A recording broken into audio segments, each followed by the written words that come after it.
Hey guys, this month's tutorial is going to be covering speed tree asset generation, and so we're going to be making a custom speed tree, and we're going to be looking at basically how to use speed tree to build our custom tree based on some references, how to make the textures and stuff like that. The tree I ended up deciding to make is called quaking aspen, and so I don't actually have these trees locally in the area. They're found in Canada mostly, and I decided, we're gonna just use Google and Pinterest and stuff and gather some references, look at how they look, find some information like the general height of the tree is about 50 to 80 feet, and we're gonna use just some high-res photos to eventually make our textures. And so I've already kind of prepared some of them, and I'll kind of explain some of the techniques before we dive into speed tree. And so this is basically just a flattened out texture that I photo bashed together.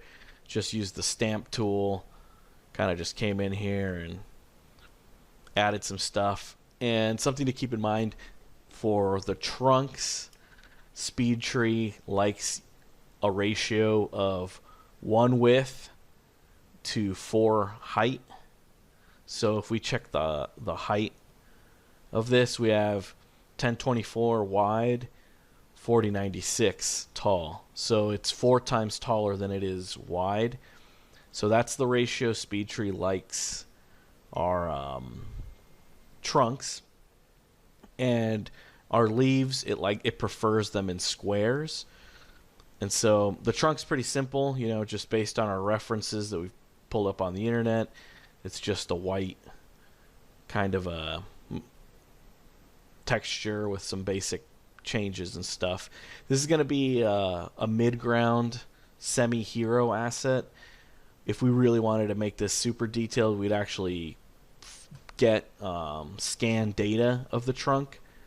But since, like I said, I don't live in a part of the world where these grow, I can't actually scan this data in.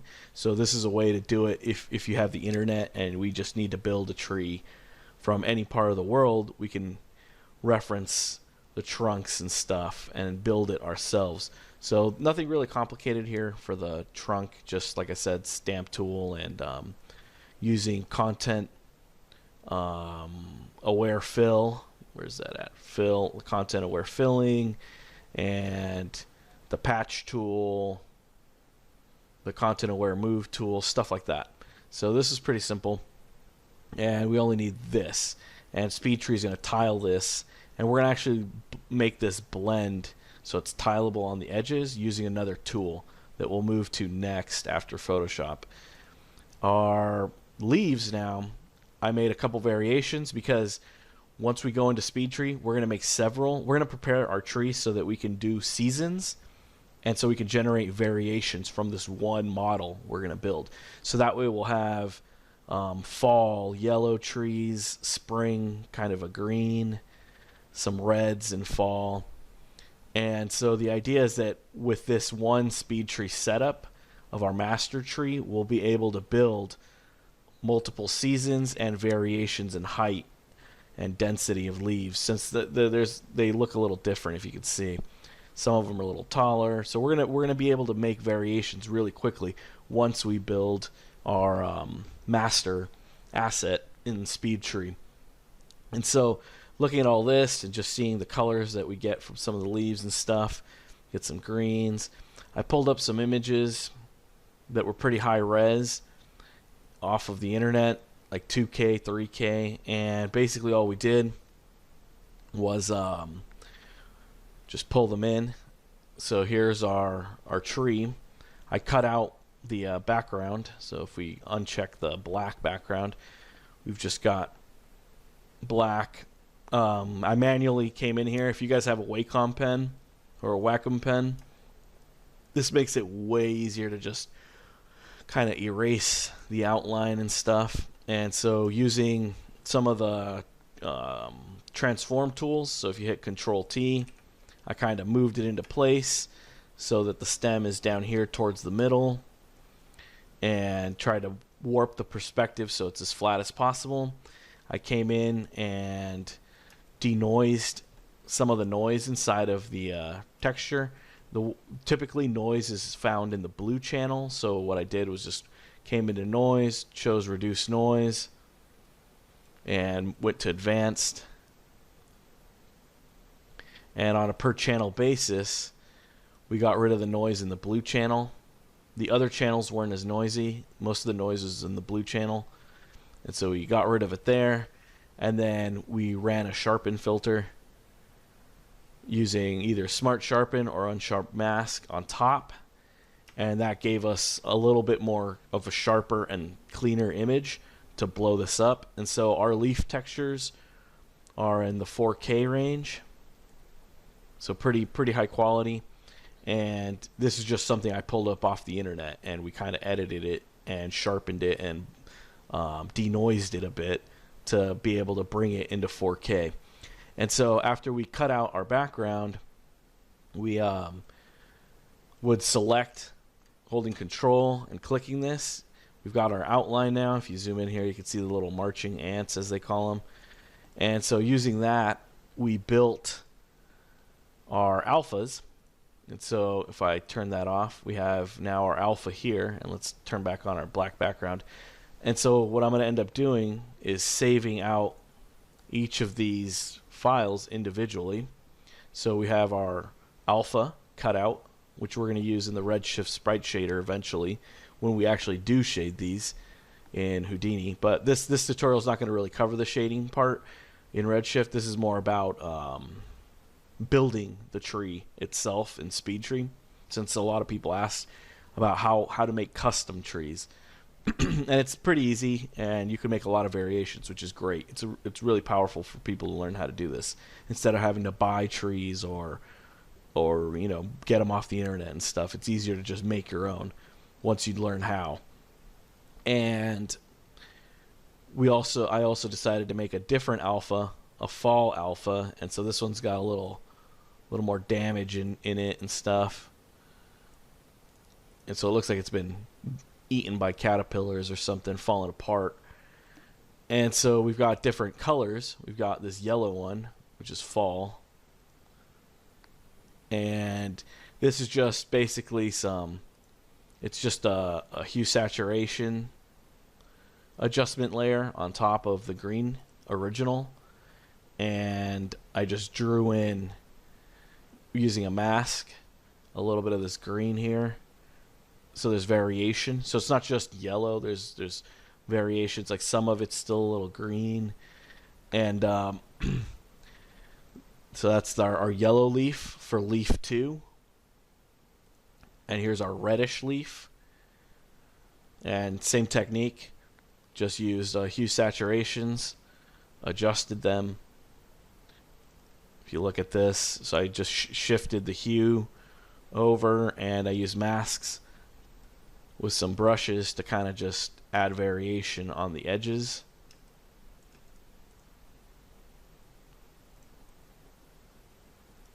And so that's that's 3 different leaves: our red one, our yellow one, and our green one of one leaf. And then we also got another leaf. So we've got our alphas here. And this is the spring. And here's a yellow version, fall. And here's a more reddish, yellowish version. And so same techniques again. The difference being that we just it's a different shape. And so this gives us 2 leaves with 3 different colors each.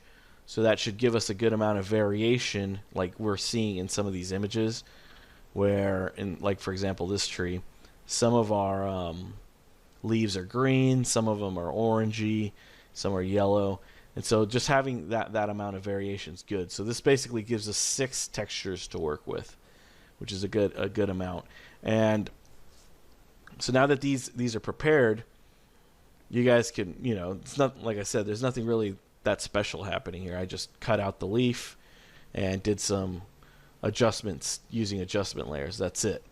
One of the important things to do before I actually save these out as PNG files is to use a plugin. So there's this plugin that's free, and you can just look up Flaming Pear on Google and you'll find Flaming Pear, or just type in Flaming Pear plugins and you'll find this plugin list that has freebies. So these are just a bunch of free plugins. You just click download, and the plugin you want to install, or you can install all of them, it's up to you, but the one we need in particular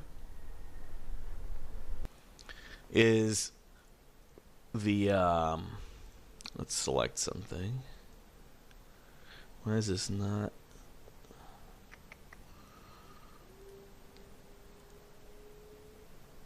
We need the Solidify A. And so you guys have probably seen other textures like this and might have wondered how they got this effect that I'm going to show you guys. So let's just say we're satisfied, right? We're happy with this, how this looks. It's time to merge some of these assets down. And so what we're going to do is we're going to start merging stuff. So let's actually save this as a variation first before we actually merge some of these layers. So we're going to just give this a name, merged.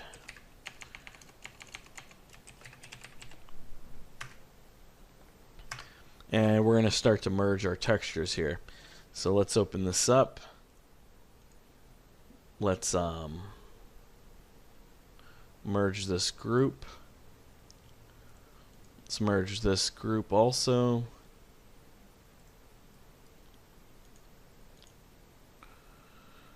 Let's turn it on actually. Merge group. And that's these three. We'll leave our alphas. We'll save these out separately. Now let's come down here and let's merge this group. Merge group. And merge group. And let's hide these for now. And so what this plugin does from Flaming Pear is it basically, one of the problems some people encounter when they're using alphas or cutouts like this for leaves, and I've noticed some people say this on the internet too, is they'll say, oh, my leaves have like a halo, an artifact, like a ring around them. And the reason that is because either your alpha edge is soft or not, it's too far away that see, if we check this out right now, you'll notice there's this little white edge. And basically what's happening that can happen to you is that your alpha, your cutout mask, wasn't contracted enough. It didn't push in, so it missed some of these pixels. And so what you need to do is you basically need something to extend the color outward. Oops. And so there's this plugin, like I said, from Flaming Pear that does this, exactly this. So we've got our layer selected, and we're going to go to Flaming Pear, and we're going to use Solidify A. Give this a second, and there you go. So you guys might have seen textures like this before on the internet where they have like edges that blend outward. And so what this does is it just makes it so if your alpha cutout mask is a little bit off, at least you'll still have color in here to kind of blend it away. And actually, just to be safe, I'm going to use the stamp tool here. And we're going to just make sure this is kind of blended out, just to be sure. Get some of those edges.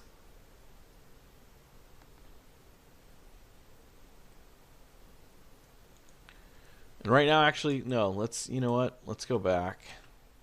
We're going to duplicate this.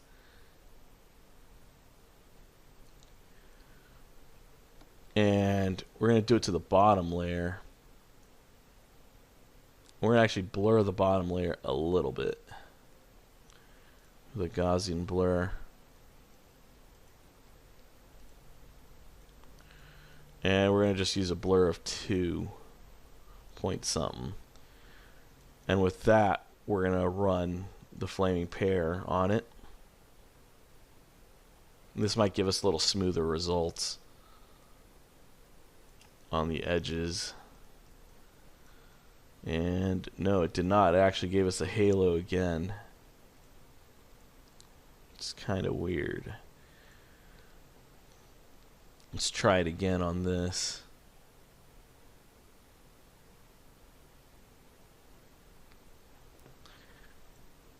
Blend between the two. Nope. No, actually, I think this is fine. Let's just stick like this to this. And I think these edges will be okay once we put it into something. We'll see what happens. And that's why we got this Photoshop file in case something goes wrong. So let's just do that now to the rest of our textures.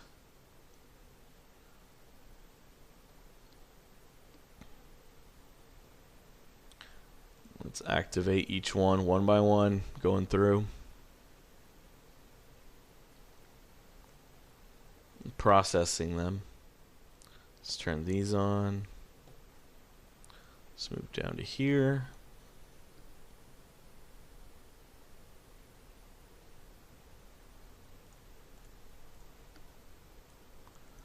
Solidify A.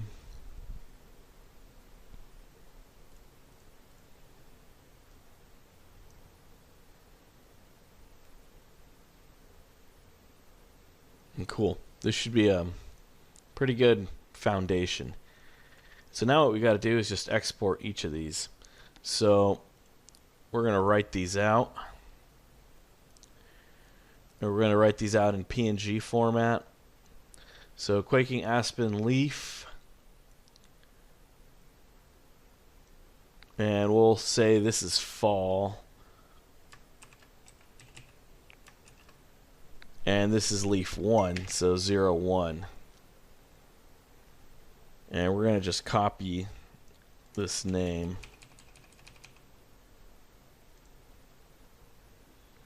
And we'll pick large, that's fine. And now we're going to turn on fall 2. Save this. PNG.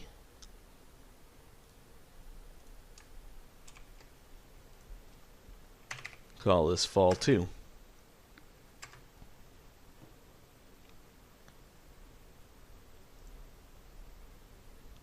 And now we're going to turn on the yellow one.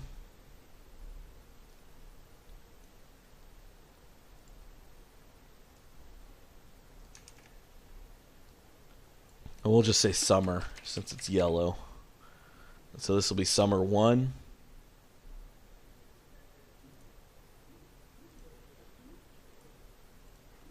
Summer 2.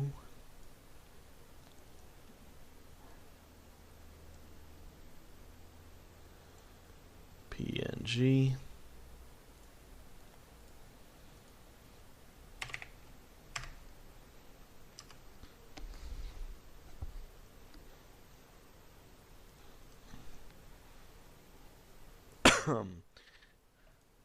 We'll make our spring.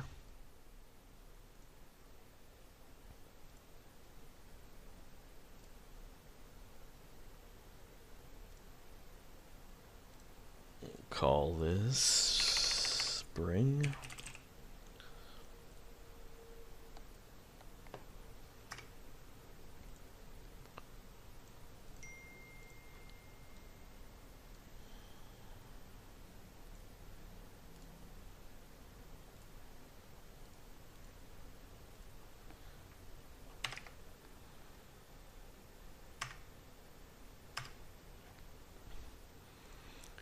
And now we'll save our fall alpha.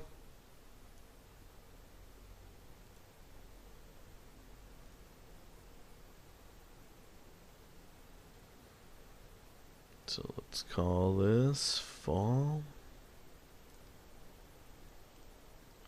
1.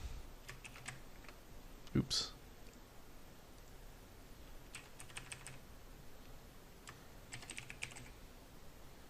Or we'll call this opacity.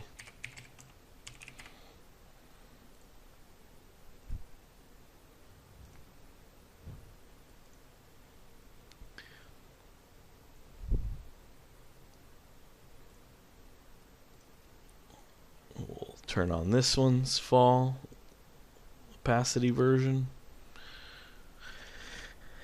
Go to PNG.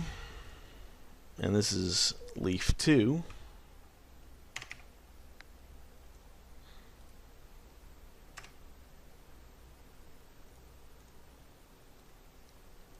And this is the spring version.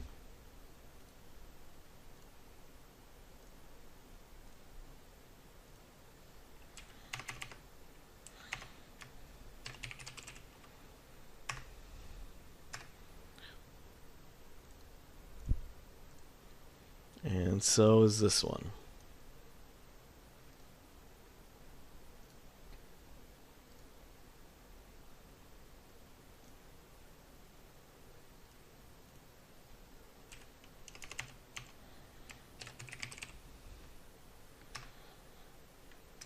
Alright, so that should give us a good amount of textures. If we come in here, we've got our bark, and actually I'm going to get all these and put these in their own folder, so it's the working folders. We'll just save this. And that way I don't get them confused with our actual texture. So there's our PNG. And we'll save our references. And here's our PSD file.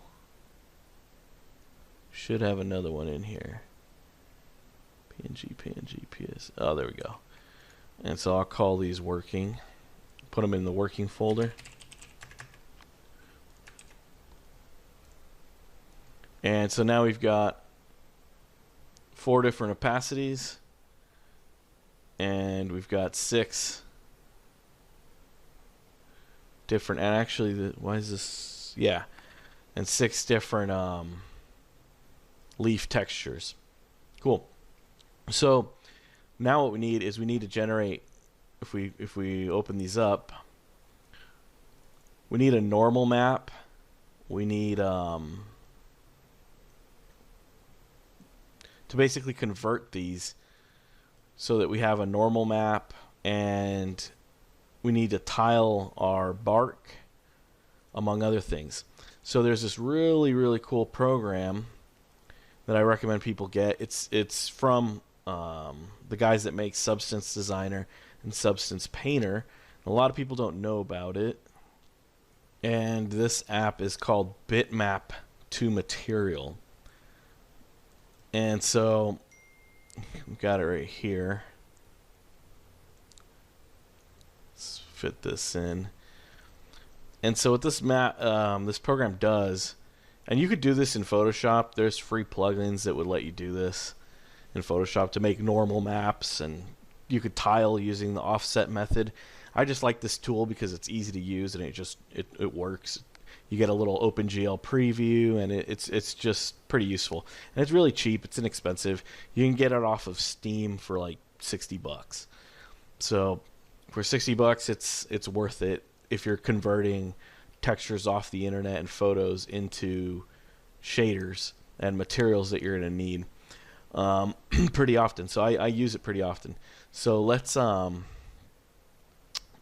where'd our folder of leaves go? Let's see here. Come in here.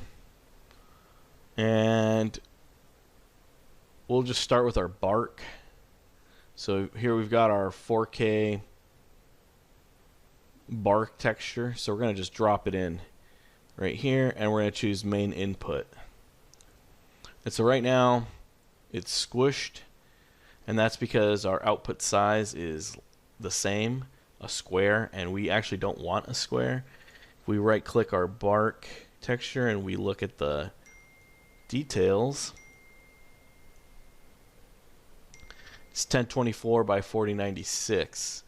So we're going to come up here and make this 1024, and we unlocked it, and we're going to choose 4096. So this gives us our texture here, and let's fit it.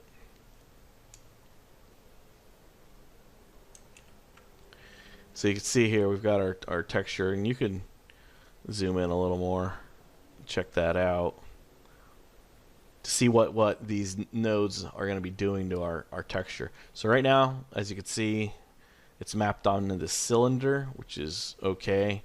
This kind of gives us an idea of if this was the part of the bark.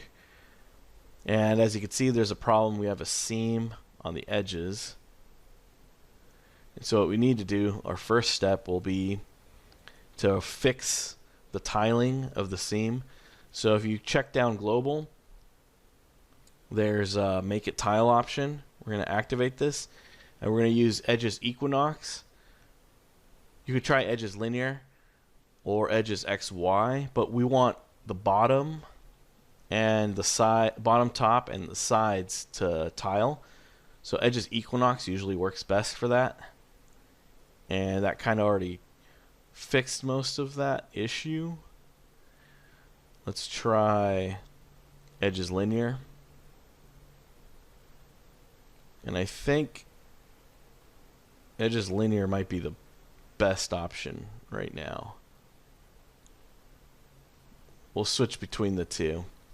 And so another thing we need to do is we need to fix our texture so we get rid of some of the blacks, so that we get an albedo texture, a proper albedo. And so right now we're going to get rid of the shading using a luminance-based method instead of slope, and the light equalizer. And we're going to increase the light equalizer to, let's just try 50. See what happens. So as you can see, it flattened out our texture.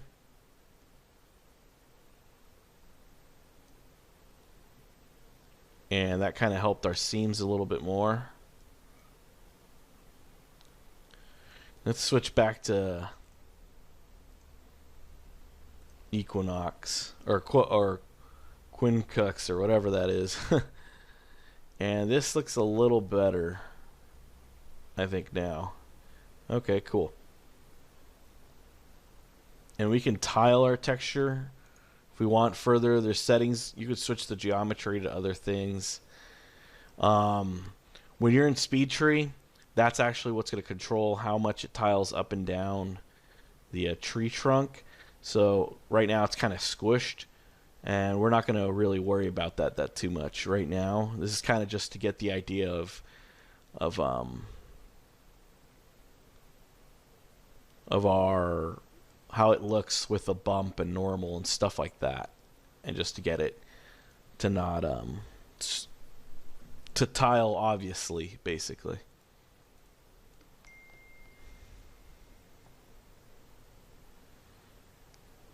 So let's see here. Lights, environment scene. Our materials. Yep.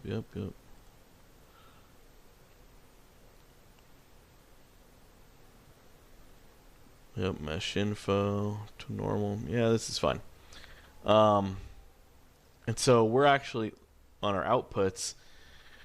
We need to now decide what we're going to output before we keep working on everything else. So we want roughness. We want a base color. We don't want metallic. We do want a normal. don't want ambient occlusion.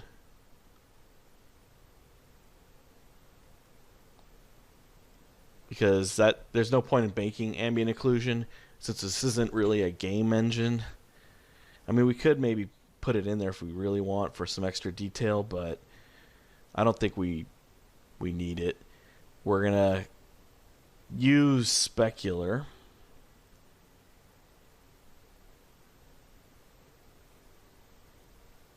No, actually, let's keep specular off.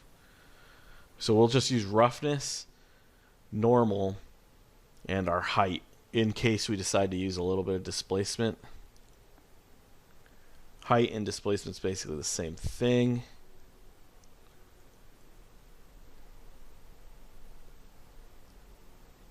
In terms of name, though, these are the naming conventions, so we'll just use displacement for the name when it outputs the file.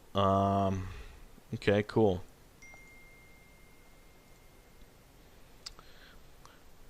And I kind of want to see what this looks like if we tile it more, and I'm trying to find that setting. It's somewhere in here.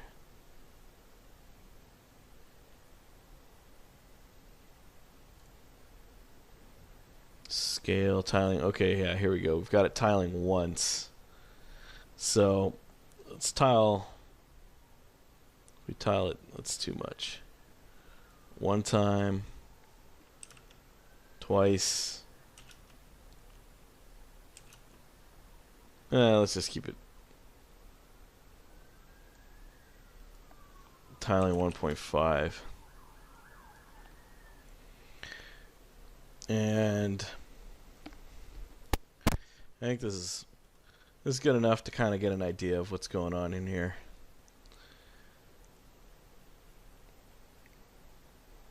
All right, cool. Oops. Let's move this out of the way.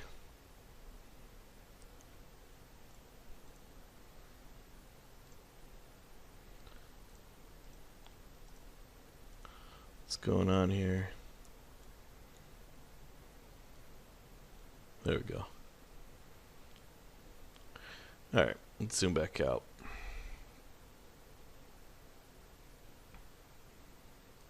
And I'm noticing some tiling here,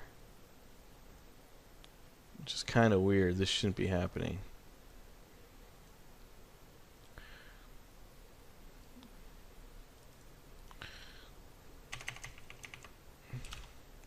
And that's just due to not being an even number, since it was 1.5. So we'll just stick to 2 for our preview. Okay, cool. We've got this trunk now.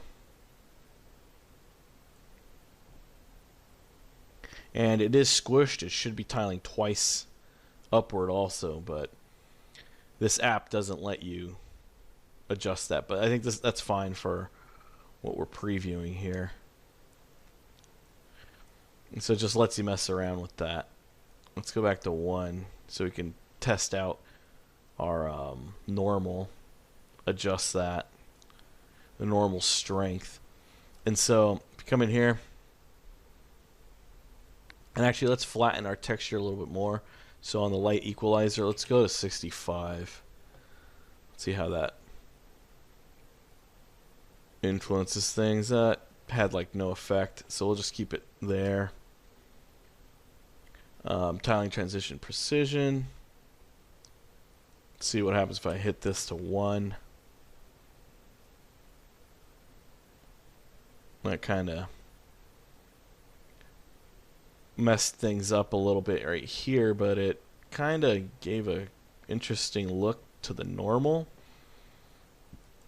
So let's see what happens if we go the other way. 0.25. Say 0.75. Okay, that's kind of interesting. It kind of broke up the shape a little bit better here.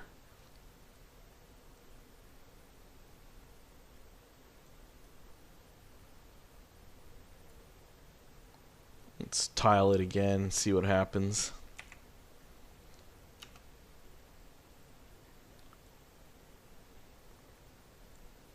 Okay, that's cool.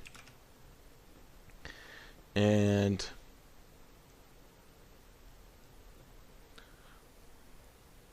we can invert the relief, which is basically like our normal. So if we check this, you'll see this is our roughness map. This is our normal map. And our displacement's tiny. But we'll work on that in a second. Actually, let's use height. And we'll get rid of displacement. And this just solves our problem of having to resize it. And we'll just rename it later if we need to. If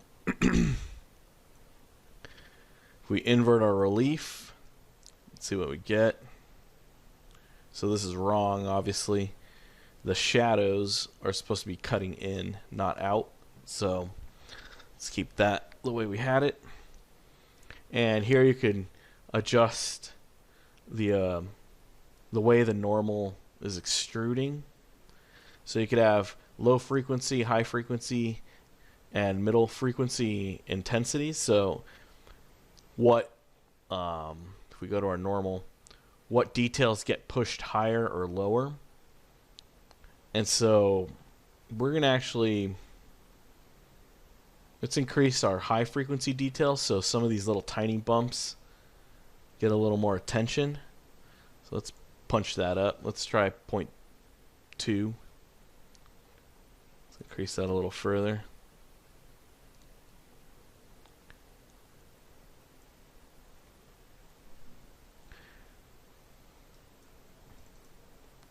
Let's try 0.2. Nope. Or let's actually decrease that. What happens if we drop this down?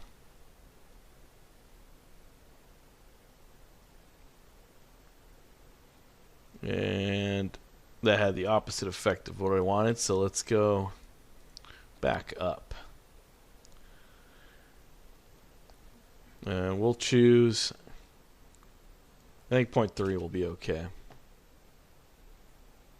And you can see what's happening on our normal map right here. If we squeeze this down a little, you'll notice how it's kind of changing as we work on it. And our medium frequencies, let's crank that up a little bit and see what happens.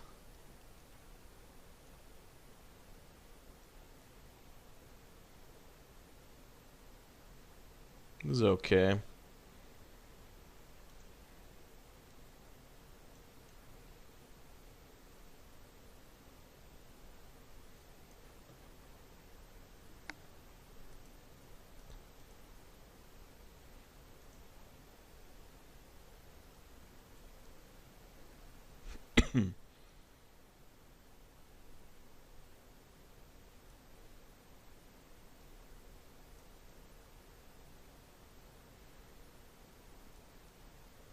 See how it's kind of giving us some normal changes. Let's stick this to 0. Let's keep that at default. And we'll do 0.1 for that. And now you could adjust the intensity overall. So right here, we've got normal intensity, and then you can change the format. We're not going to bother with that. And so if we increase the intensity of the normal to something crazy, it's going to give us, see, a pretty intense amount. I think this might be a little too much, so let's try 15. Actually, no, you know what? That actually wasn't too bad. Let's try 25. So that the surface is a little rough.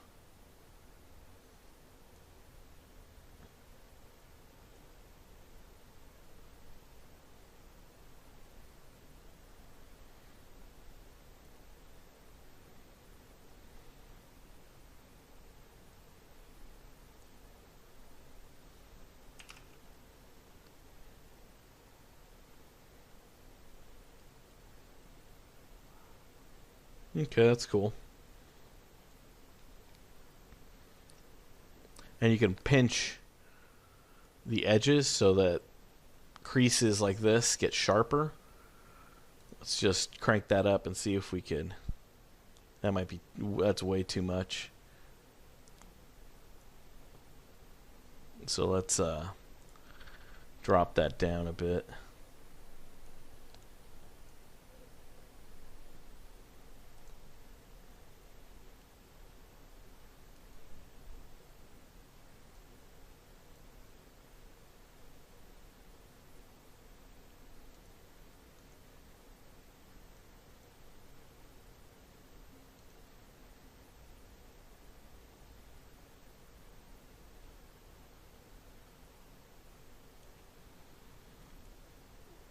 Let's try a 0, 1.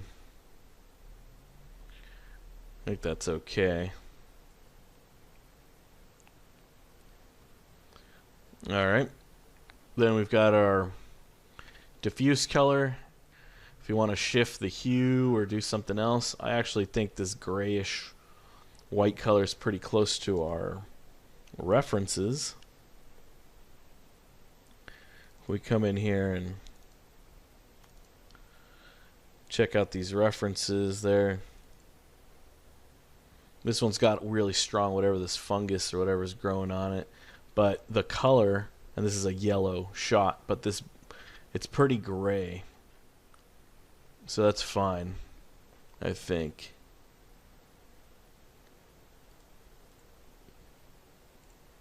If we look at it from a distance, if we zoom in here, I mean, yeah, it's an overall pretty grayish kind of a color. It might be actually too bumpy. So let's reduce our intensity a little bit.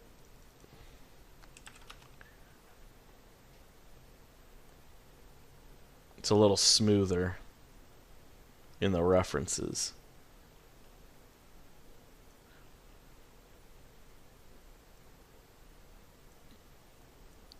Alright. And we could cancel the lighting. So if we increase this a little bit, it basically gets rid of the black that we had in there, but that's way too much light cancellation. So if we come to our color, you'll notice how it got rid of all the darks in there. We don't want to get rid of too much.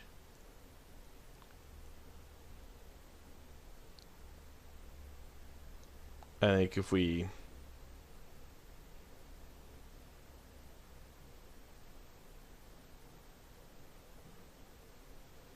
get rid of a little bit of light cancellation and ambient occlusion,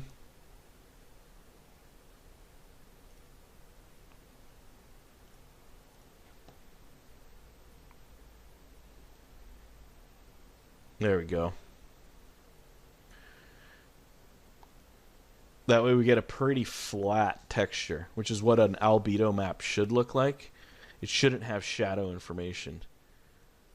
So this looks okay. The shadow should be coming from the lighting, basically. And maybe we can increase the normal intensity again, actually. Now that we've removed some of that lighting data. Let's try 20.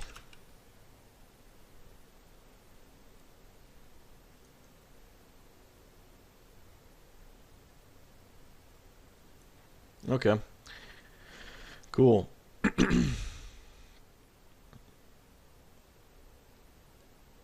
Now for our roughness, I think our roughness is fine. It's not too glossy. It's got a little bit of glossiness, but not too much.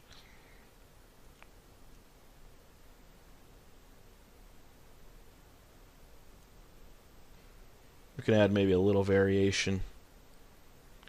Let's go to our roughness map. I think this is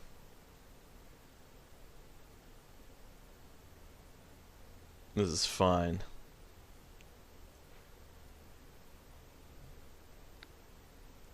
Maybe we'll increase the roughness a little more. Something like this. Let's try 0.68. There we go. So it's got a little bit of gloss, but it's pretty dry looking. Alright, cool.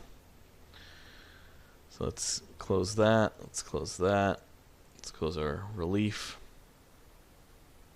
The grunge options, this lets you just add like some noise.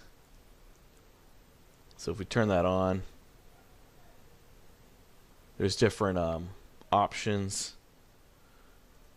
And if we go to color, it just adds variation. It kind of just breaks up your texture a little. So if we try like 7, see, it'll add a little subtlety.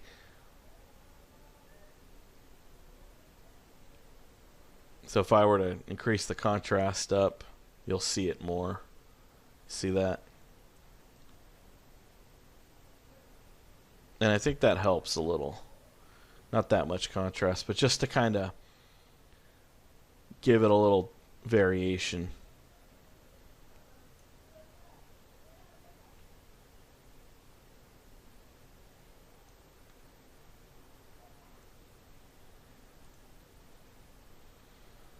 Yeah, okay, cool. I think this is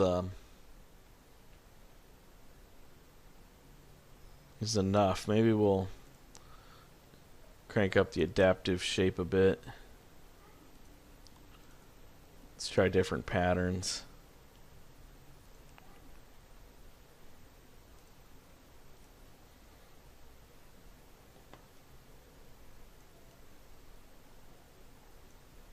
I think 7 worked pretty well. And we'll drop the adaptive shape a bit.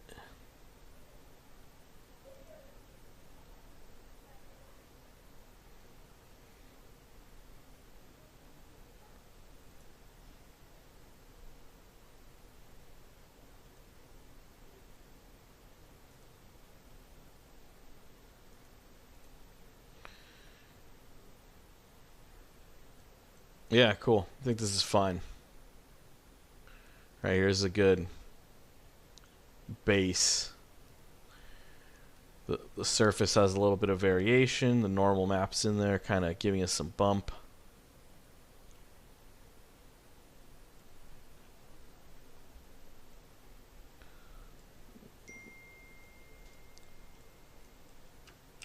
Let's tile this twice just to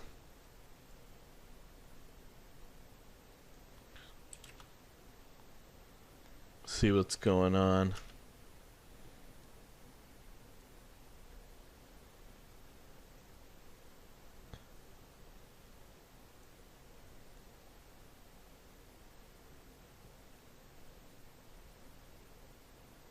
Yeah, I think this is okay.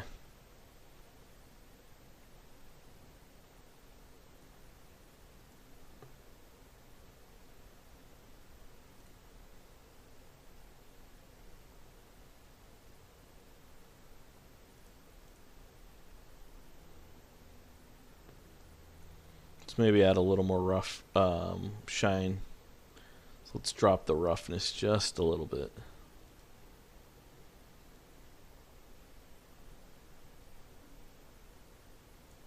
Alright, so now that we're kind of happy with this, we've got our diffuse map, we've got our roughness map, our normal map, and our height. The viewport here does not do OpenGL displacement, I believe. Let's see, I'm pretty sure it doesn't. No, they don't do displacement, so that's not going to be able to happen, basically. Could maybe try to do a little bit of ambient occlusion. And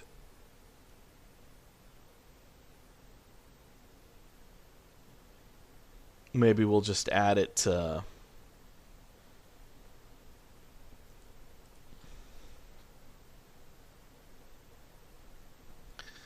some of the larger details.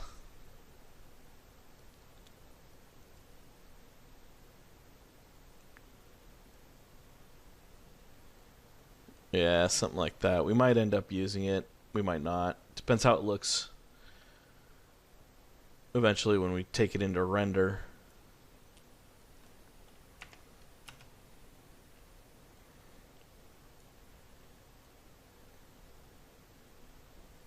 But, okay, cool. I think that's fine.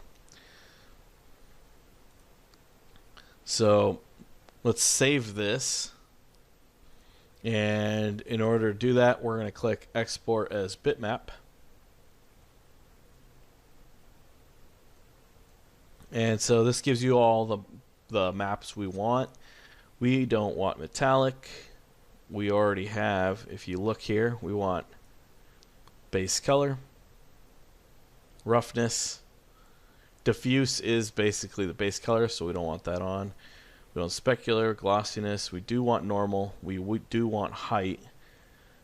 We'll keep ambient occlusion.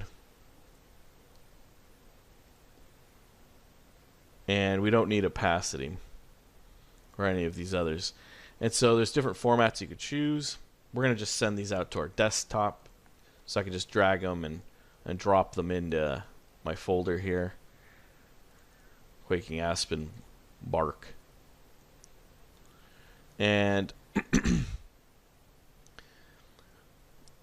basically this base name pattern gives you a preview of what it's going to be called. So right now it's basically going to be called bitmap to material 3 detail normal. As an example, we don't want that.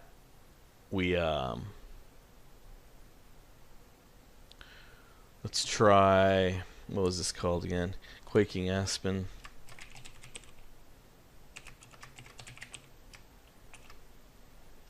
Bark.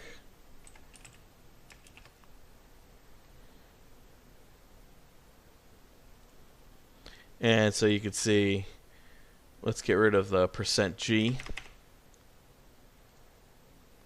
And so now it's going to be called Quaking Aspen Bark Normal, Quaking Aspen Bark, whatever, right? All these names here we've got. And so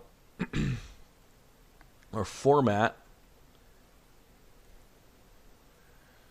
there's tons of different formats. We could go EXR, etc., etc. We're just going to use PNG, good old PNG. And here you could add different token values. We're going to use,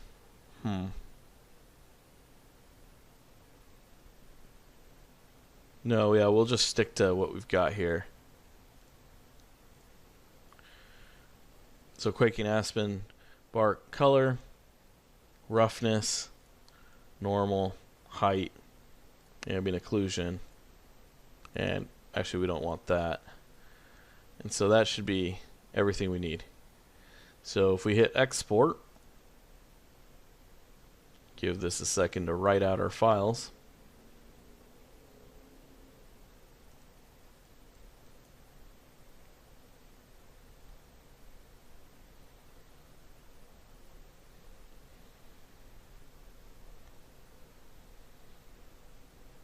And I believe we're done. Hit close. Move this over. Here's our textures. So we've got our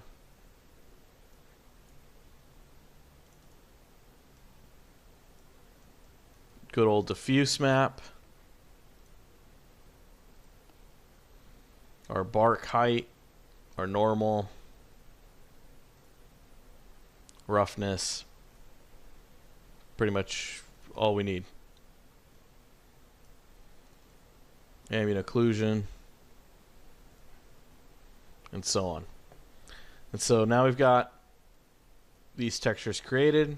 We need to create our textures for our leaf now, the same way we just did that. So closed it out again, opened it up, brand new fresh scene, basically. And this time, instead of a cylinder, we're going to just go with the plane, since this is just a leaf. And we're going to repeat this process, basically, for our leaves. And we're going to just drop down our spring. And we're going to make this our main.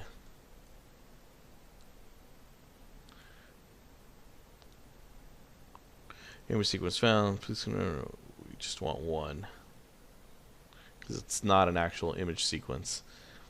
And so for this, we don't have to make this tile. We don't have to do any of that stuff we did before. All we want is just a normal map. Maybe we'll and a roughness map, and we'll see how that looks. And so let's go to our outputs. Let's get rid of our ambient occlusion. Let's get rid of our height map. We do want a normal map. Don't want metallic. We could use an opacity map if we really want to. It's not really necessary. I mean, we already, if we wanted to see it in our preview, I guess. But yeah, for our purposes, it's just not. Let's just drop it in here, I guess. Which leaf was it? This one. And load in normal main metallic height. Why is it not? Is it not as an option? It's got to be loaded in as an alpha. Nah, not gonna bother. And so for our output size, we want the same 4096, which is our original size.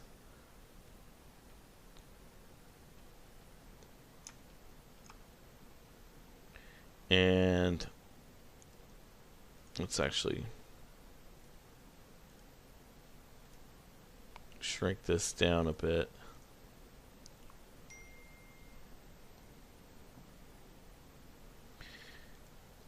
See our roughness, and we've got our normal here.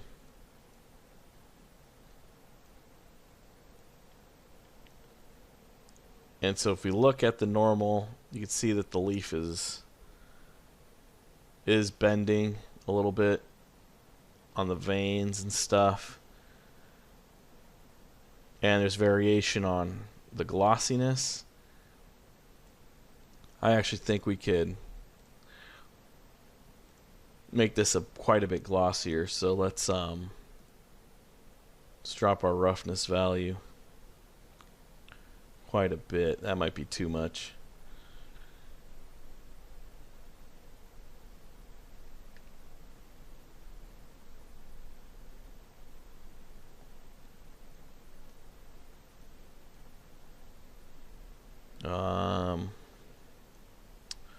That's still too much. Let's try 0.4.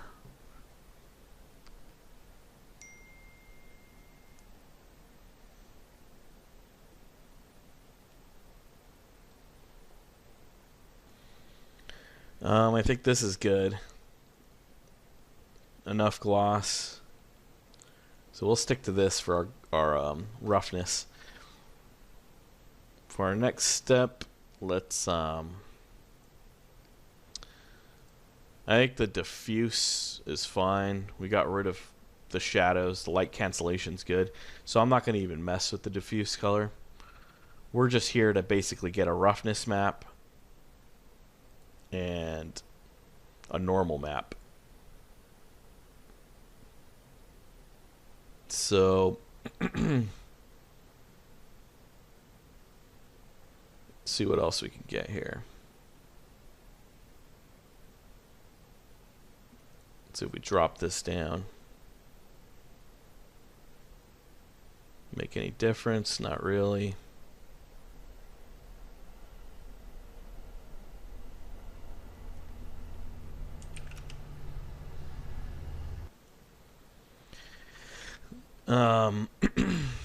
Let's try variation from curves, see if we can get any interesting look.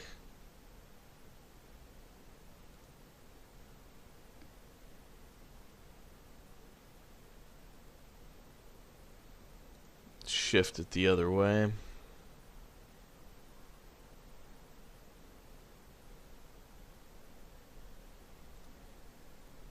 I think this gives us a little bit better breakup on some shapes. Let's try now to work on our normal map. So I want the bigger I want the little details I think look good. These little veins and stuff. But I want the bigger shapes to kind of move more. So let's increase the high frequency details a bit.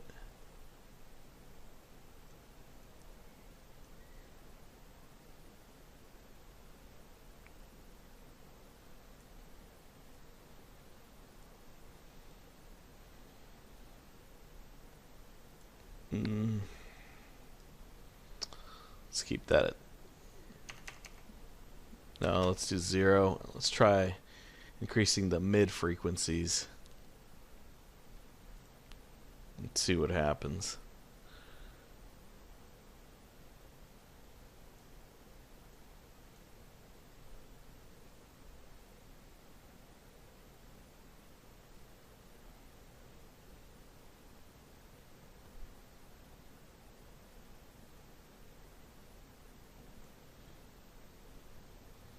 Now let's increase the overall normal. Let's just try 20.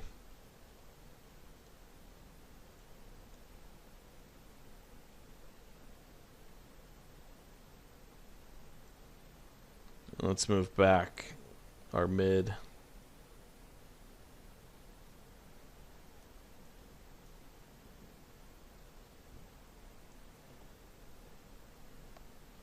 A bit, and let's increase our low frequency again.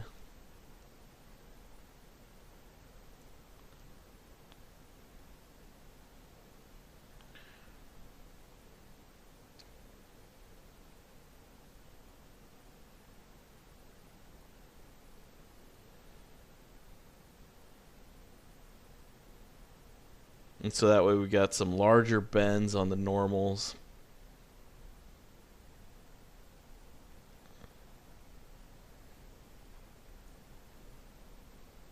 Well, let's just go back to the defaults. Let's see.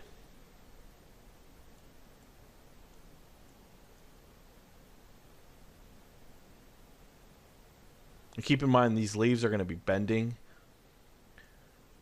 in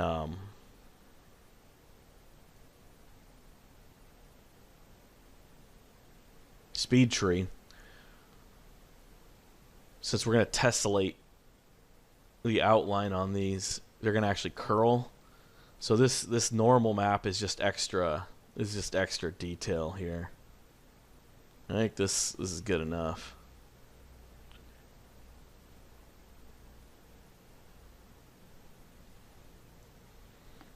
All right, cool. So let's write this out. We don't want our diffuse map. And if we look at it, this is just the normal now. That's pretty good. I think the gloss is just enough. We got a nice roll off. It's not too sharp.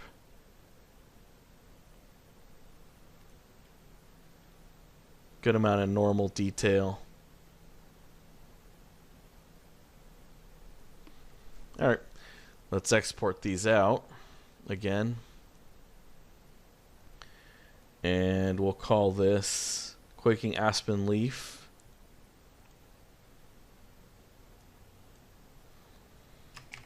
Quaking Aspen Leaf. And that's leaf 2. Or is that leaf 1? Oh no, that's leaf 1. So let's leaf 1. We don't want any of this stuff, just the normal and the roughness.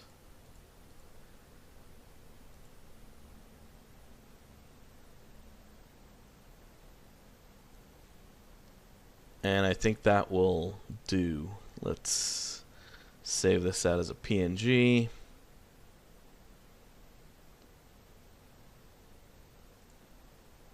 And I think that'll be fine. Let's export.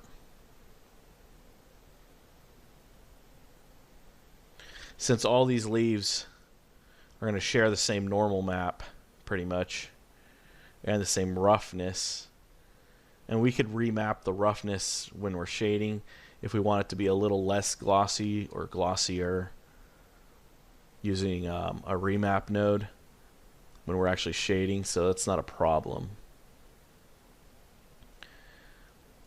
And we're going to just drop these in here. So now we've got our roughness and our normal. And these are diffuse. So now we need to make our second leaf. So in order to do that, let's just drop in our leaf 2. So spring 2, let's drop that in here. And we'll make that the main input. And since we're keeping all the same settings,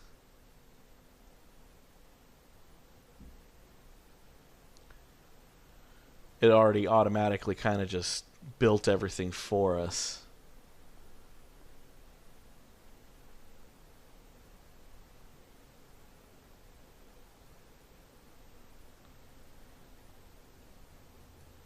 And actually, let's see what happens if I invert our relief, just to see what it looks like. And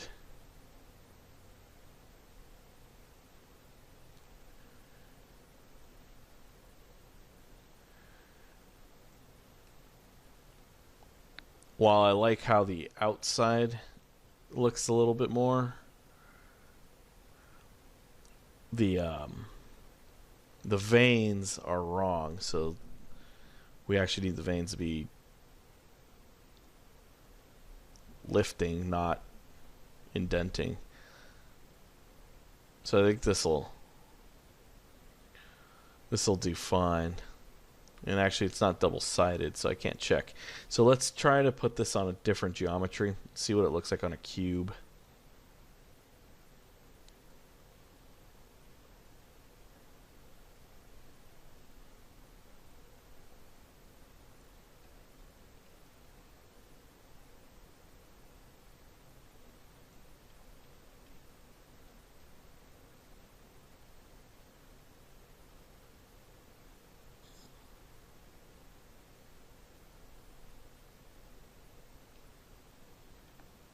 Yeah, and I think this will be okay.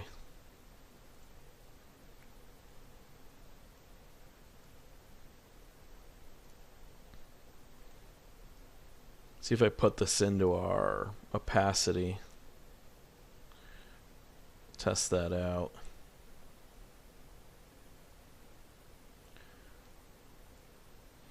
Let's change to a sphere.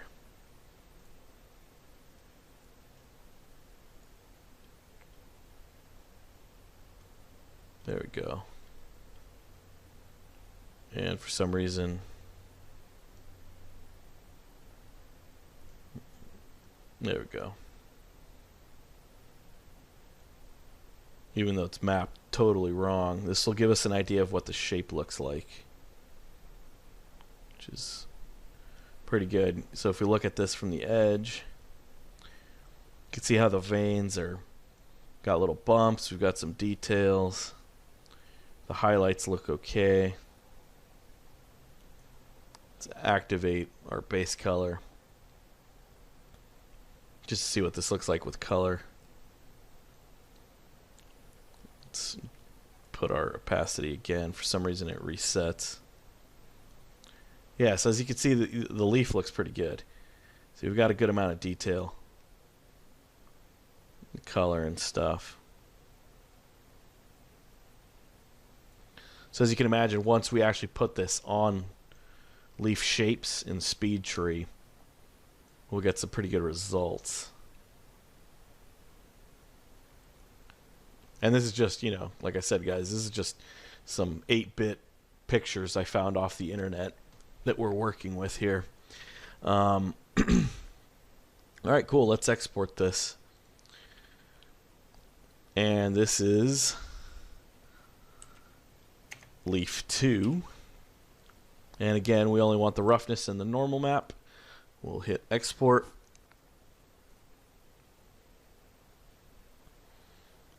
Give that a second to cook.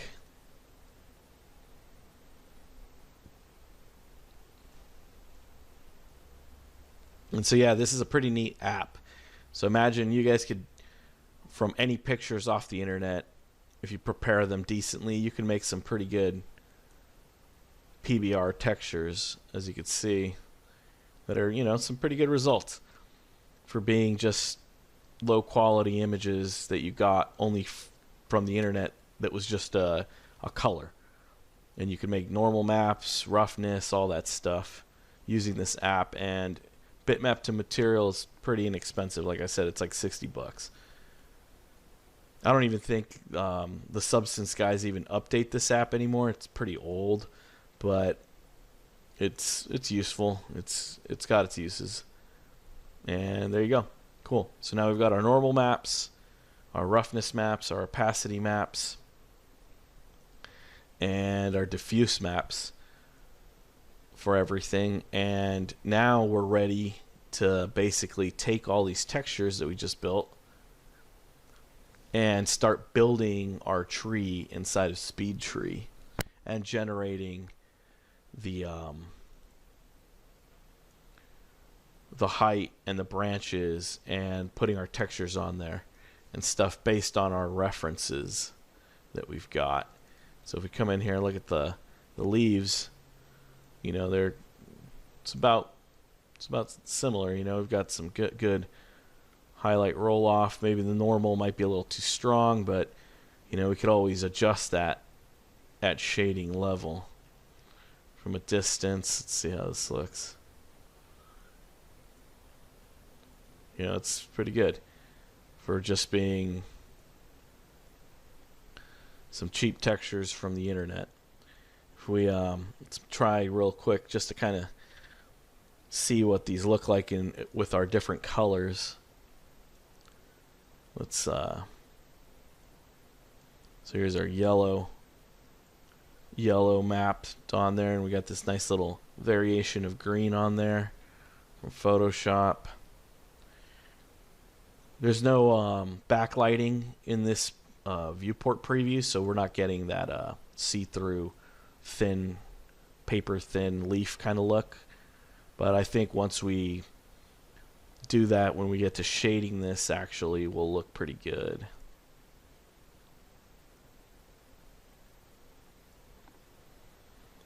Let's try this flat on a plane.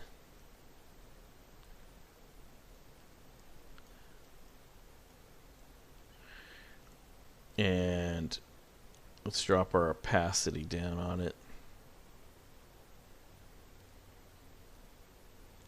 Yeah, and I mean, this is, you know, it's pretty decent leaf texture here. Let's drop this on here. Let's check out how our red one looks. And yeah, our red one looks pretty good too. Nice little roughness variation on the normals. Cool. Alright, so now for our next step, let's move on to SpeedTree. And let's start building our tree base, and then we'll start applying our textures, build our leaf shape, and we'll make our different seasons. And we'll have a medium to high res, and we'll do a really low res version also, which will just be simplified.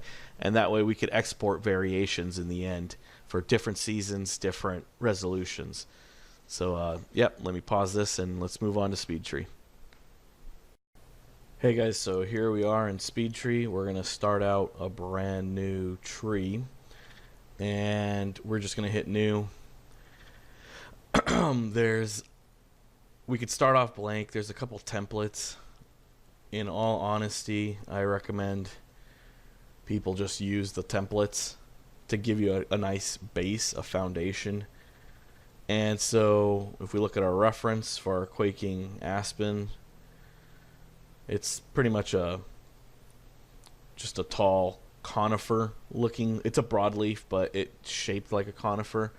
So we're going to just go with this conifer template, and this will kind of just get us started so we have something laid out to work with.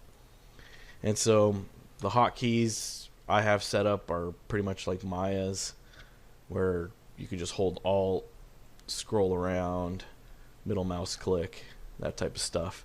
The number keys, 1, 2, and so on, hide parts of the tree. So if you want to just hide the leaves, because the leaves can be a little heavy, hitting the 1 key lets you do that. And so if you guys are new to SpeedTree,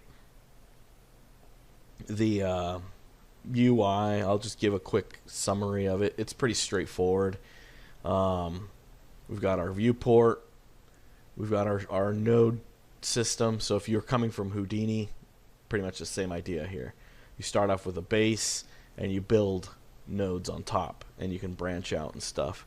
Our properties panel, so if I click on trunk, on the trunk node, we've got all these options, and you could just go through the tabs, so you don't have to have all the options exposed. You could just go through them.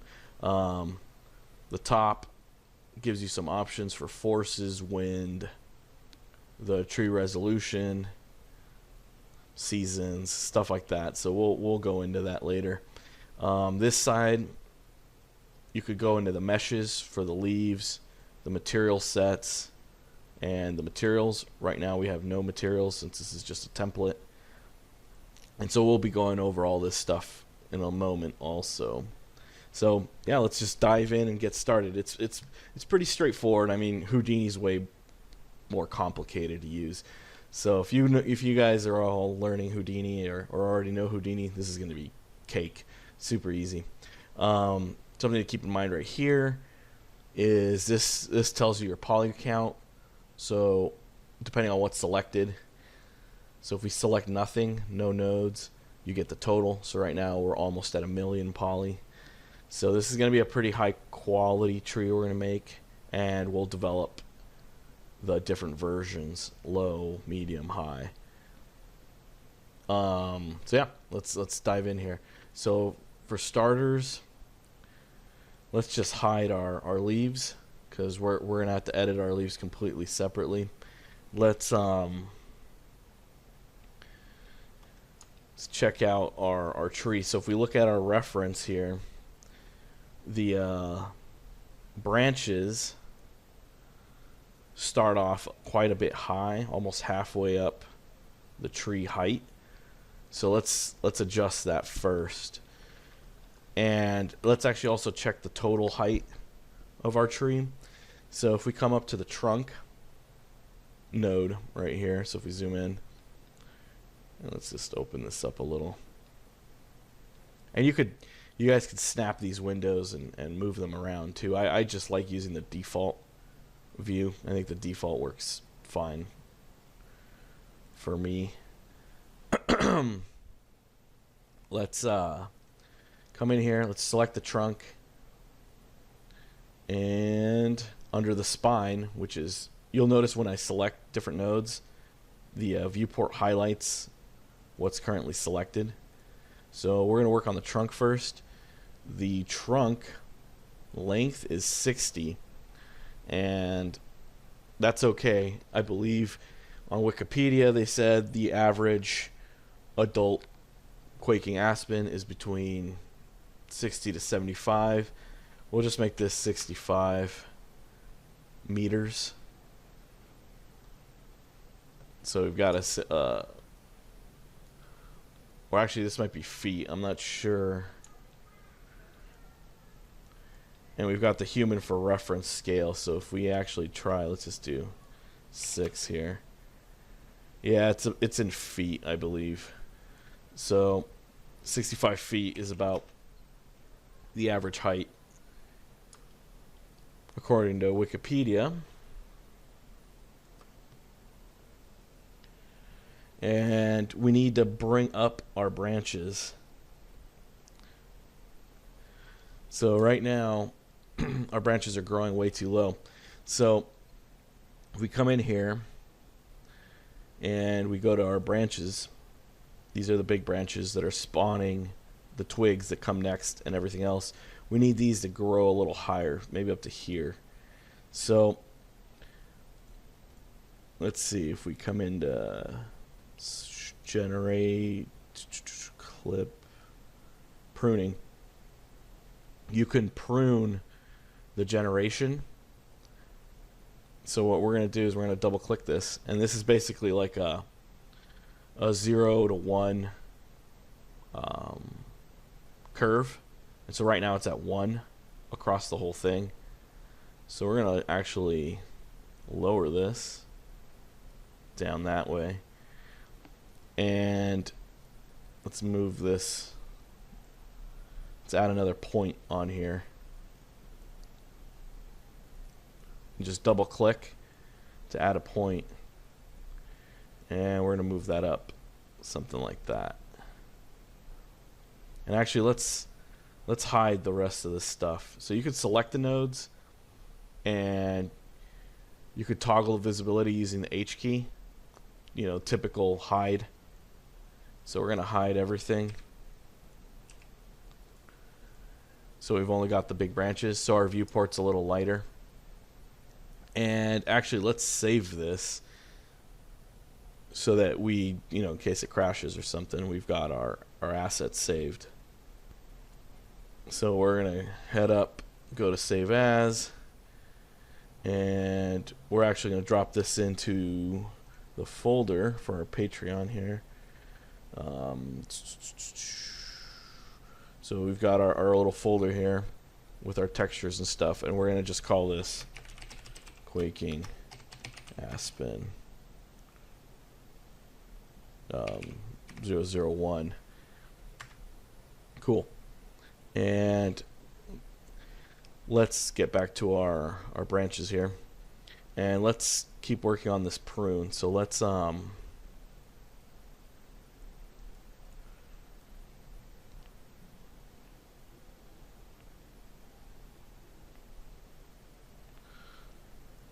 move something like this.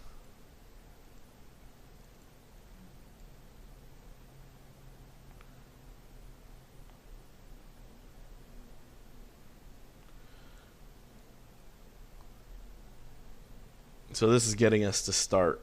This is about halfway up. We could maybe slide this a little bit just for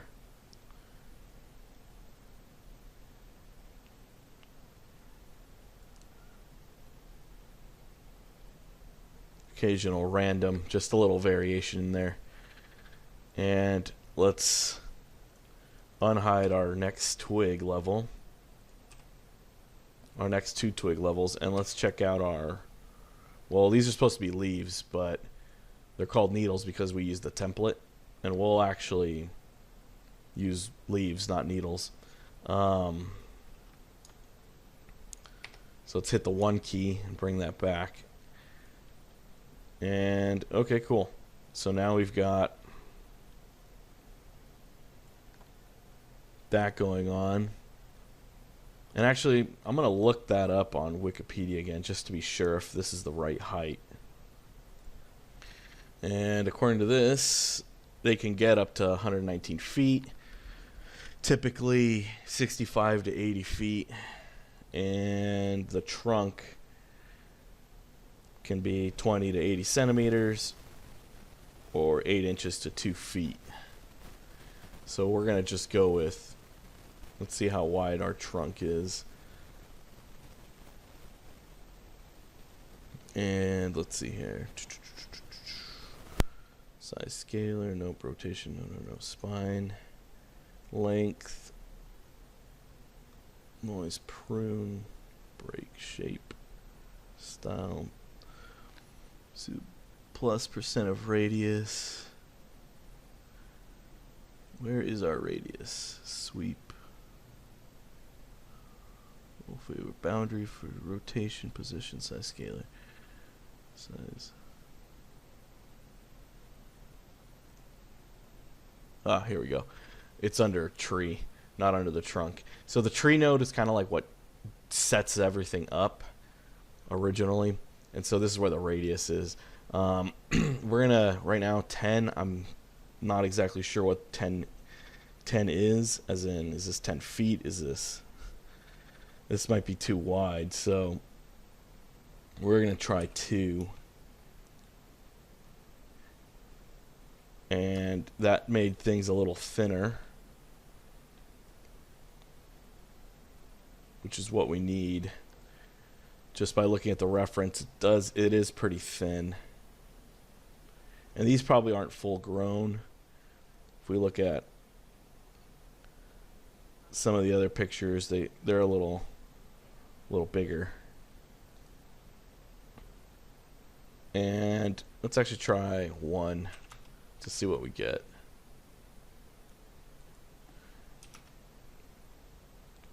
No, I think 2's fine.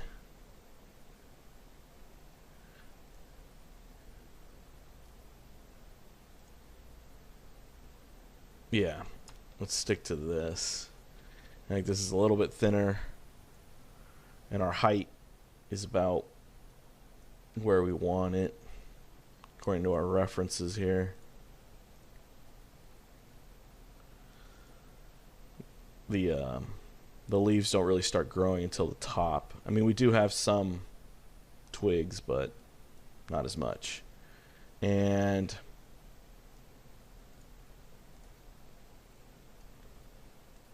let's just check out our images here.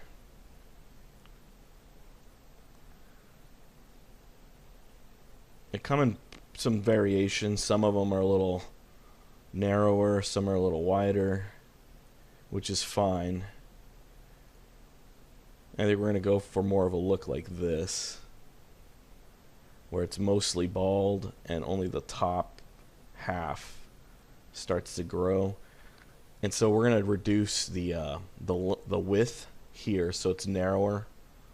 And so in order to do that, we're going to go back to our branches, and let's hide our leaves again. Hit the 1 key. And if we come in here and we check out the spine, there's the length. We're going to double click this again, and this lets you adjust the length along the height. So if we were to do this, for example, we're going to get some shorter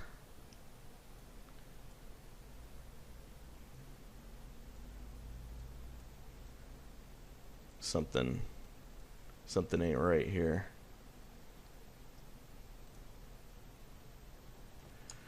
Let's zoom in here. What's wrong? Length, absolute percent. Forces generation, frequency count, spread.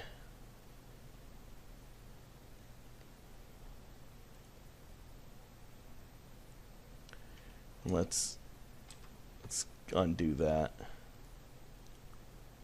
Where'd our spread go? Let's see here. Boundaries, rotation, position. And let's just hide everything else again. Let's come back in here. And for our starting angle, let's Let's look at our reference. It looks like our branches are actually angled up a little more. And so right now they're mostly, oh, they're a little up, but they could be steeper. So to adjust that is you could change the starting angle. So if we double click this,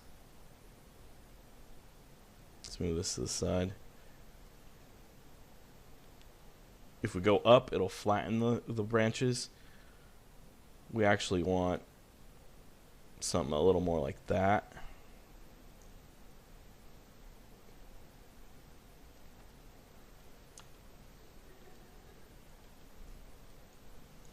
And actually, let's reduce our pruning. Let's bring it down a little bit. So let's open up our pruning. Slide this over.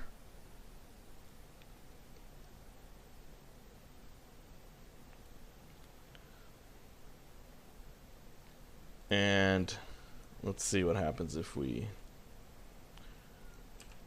unhide all this. Oh, we got a crash. And I did not save this, so I'm going to have to pause this and rebuild what we just worked on, unfortunately. Alright, back. Luckily, I got an autosave right maybe like a minute before we crashed right now, so that's a good thing that SpeedTree has autosaves. And so I just activated everything, and we're giving it a look. This looks okay so far. So we've got our leaves going a little steeper, and I actually kind of like this random little offshoot. So let's get back to our reference. It looks like our secondary twigs are also a little pointed a little higher up, so we're gonna end up hiding this. And on our secondary twigs, we're gonna come in again, and on our generation, or actually our spine, our starting angle, we're gonna adjust this also. We're gonna go a little bit lower, just so we point up a bit more. And let's unhide everything again. And this is cool.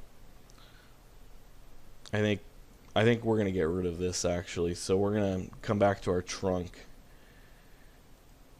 or actually our big branches, and we're gonna prune a little bit more. Move that forward.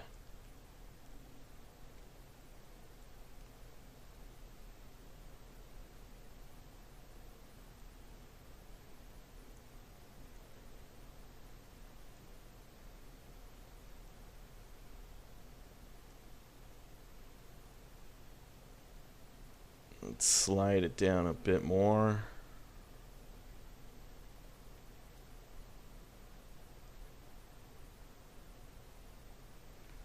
That might be too much. Let's move it back a little bit. So something like this. Okay.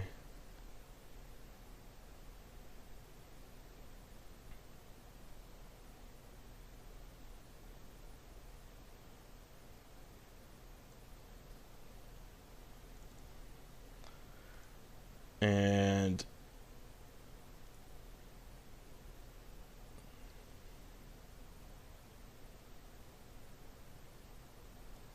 we'll slide it just a bit more.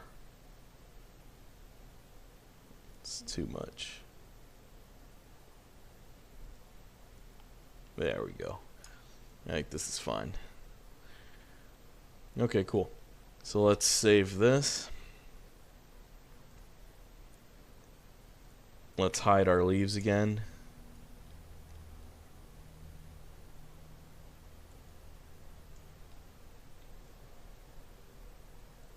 And the method of growth is pretty important. So the most expensive is typically the phyllotaxy or bifurcation, which are natural growth systems. And so they're a little heavier. They generate more splits, but they look better. So I recommend you guys play around with that, depending on how far away this asset's going to be. If it's going to be medium, up close, you might need to adjust that. So okay, cool. We've got a decent looking base here. We might have too many leaves, and we might need to round out the top a little bit. So we'll check that out right now. Let's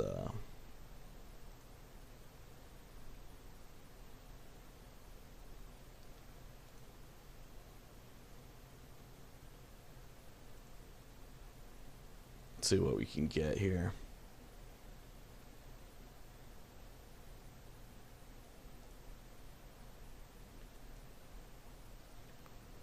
I think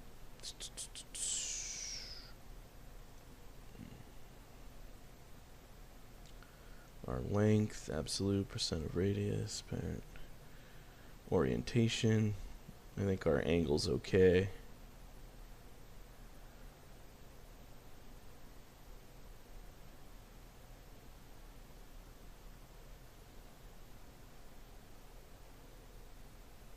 See if we could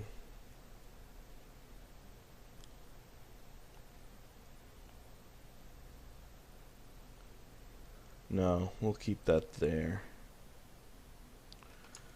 Let's zoom in here.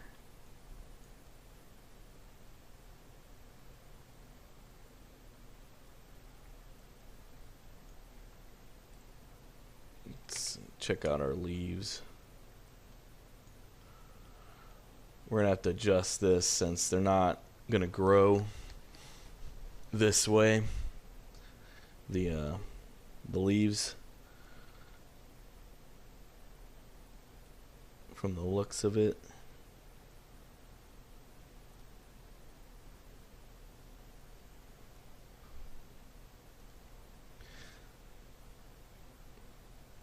So for our arrangement, let's try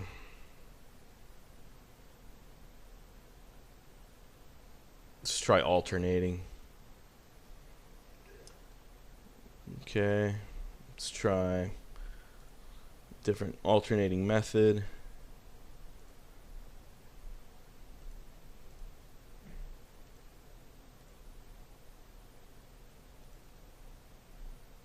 I think alternating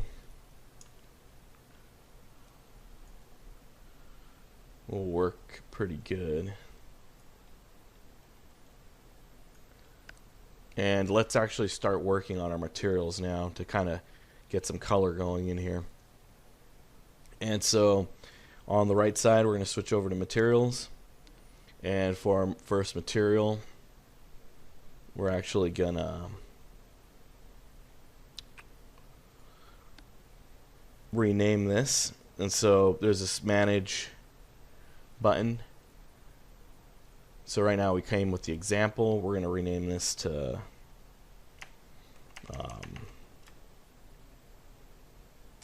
leaf spring 1.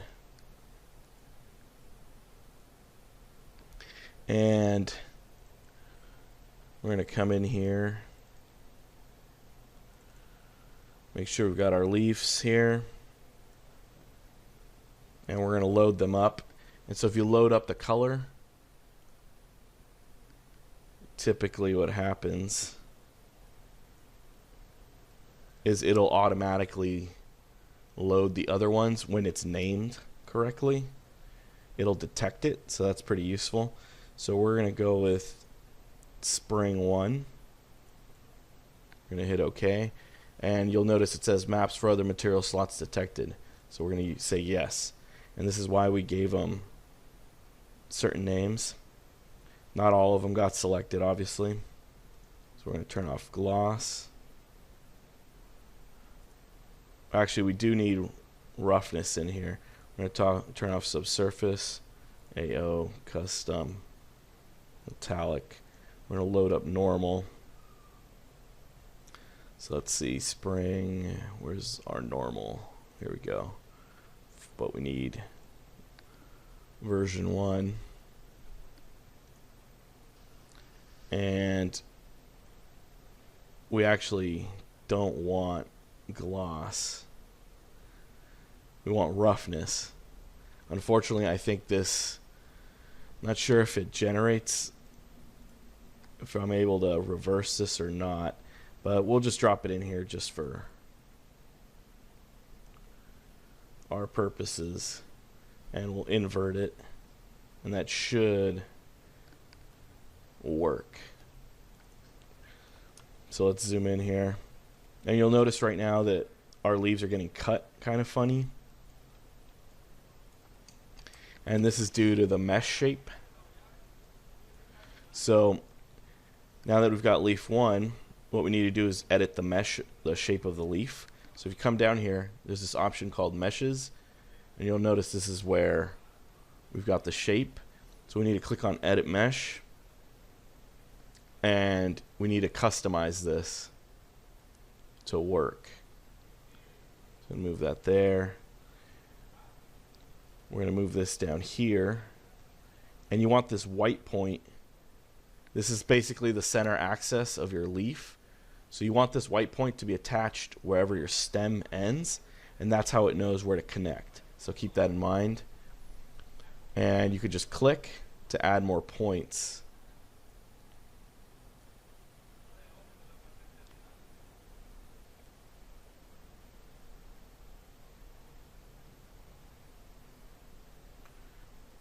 And we'll make this low quality.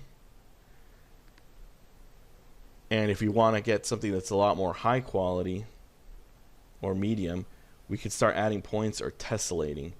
So if we add more points for more detail,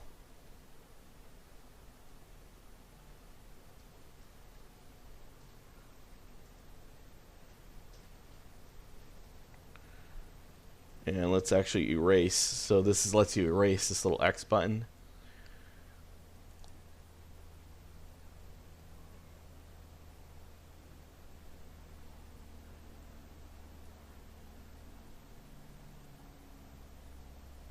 And I don't think we're able to quite get rid of this point here.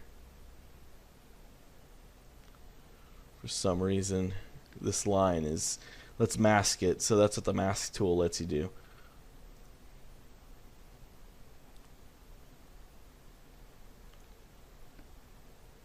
And let's see if we can get this up here and move this that way.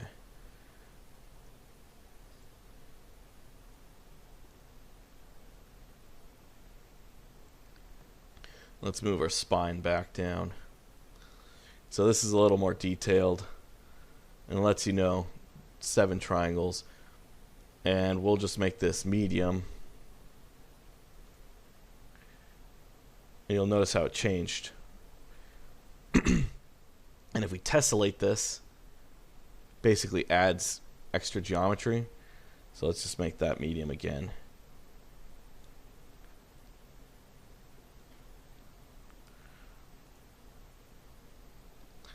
And so if I switch to low mode up here, it'll use our low resolution leaf. And let's actually rename this leaf 1.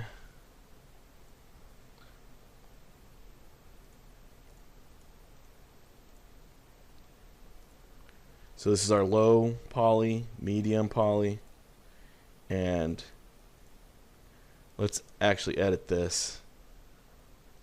And we'll make medium 0 tessellation and then something with like 18 triangles will make high. Cool. And so the reason you might want to tessellate this is so that when you add curl to the leaves, they'll bend. And so let's switch over to high resolution mode just so you guys can see what I mean. And so right now our leaves aren't bending, and we want them to bend like real leaves. So we're going to go into the needles section, and I should probably just rename this since it's not needles, it's leaves. And let's save this. And we come in here. There is an option. Let's see, generate skin. Weld, flip, deformation. Here we go. Under the skin of the leaf, under deformation, you can fold it, you can curl it, and you can twist it. And so we're going to increase this. You can use these sliders, but it can get slow. So I usually just type in stuff. So let's hit 1. And you'll notice how all the leaves started bending. That's too much, obviously. But let's try 0.25.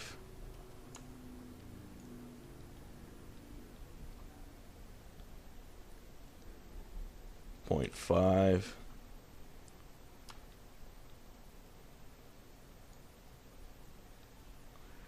And that gives the leaves, that might be a little too much. Let's do 0.4. And that gives the leaves a little bend. You could also fold them. So if we hit 1, it's going to be a lot. I'm going to try 0.3. And a little bit of twist. Let's try 0.2. So you'll notice that because our meshes have tessellation, it'll actually bend it. So if we come in here and do our edit mesh, and we're on high resolution mode, let's just tessellate a little further.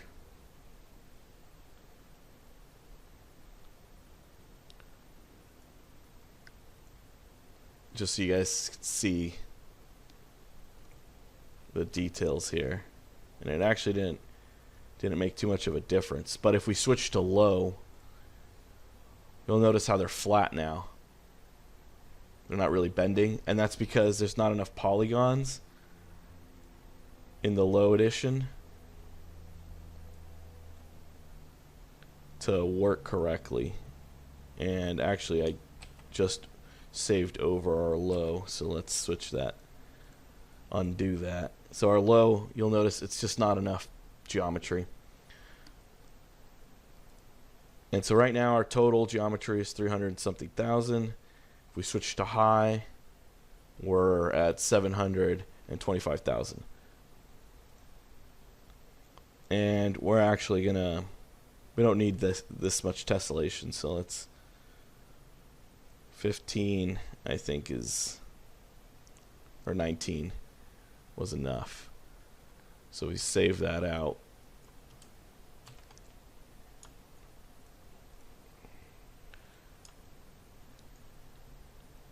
Cool. And slowly but surely, it's starting to look more like our references. Probably needs more leaves, a little more density. So let's come in here, and for our generation, let's try a different method.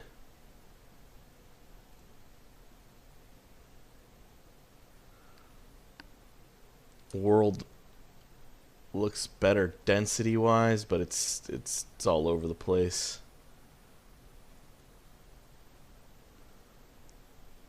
It's too dense.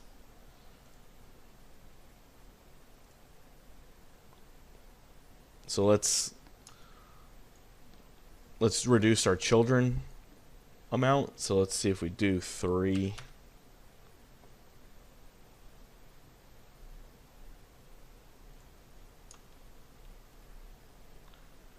it reduced it a bit. You could tell the poly count went from 2 million to 1 million.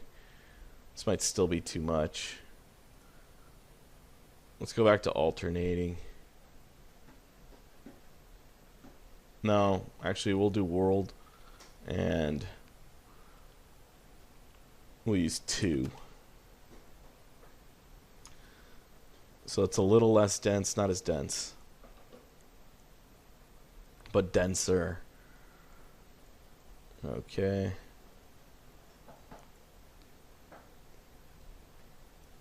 Let's save that out. Let's work on our bark material. So let's hit the plus sign up here. And actually, no. Let's manage. Add a new. We'll call this bark. Hit OK. Let's switch to our bark. We're going to get rid of specular, metallic, opacity.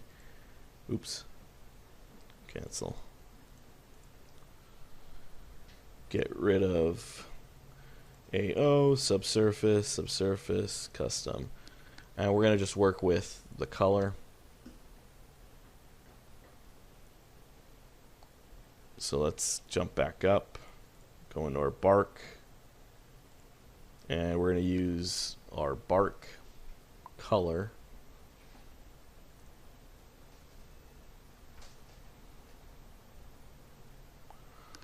I believe this is the one we need. Yeah. And we'll load up the normal.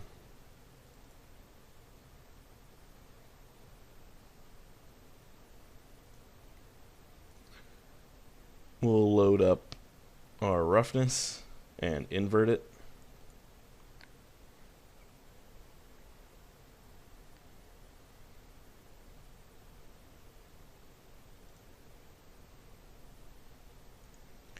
And we could bring in displacement, but that's just going to make our viewport heavier, so let's not bother. We would end up using it in Redshift, but for now I think it's just too much. And that's basically what we've got here.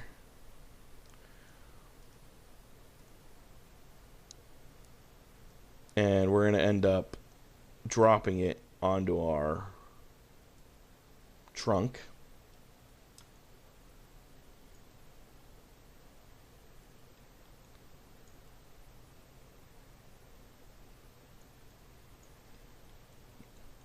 Looks okay. From the looks of these references, also the twigs, the branches, they're darker. So what we're going to do is we're actually going to duplicate this. Duplicate this and call this branches. I'm going to switch over to branches now. And you could kind of tint the image, which is pretty neat. So you see, it lets you kind of like overlay a color. We're going to darken it. And we're going to drop this onto our branches.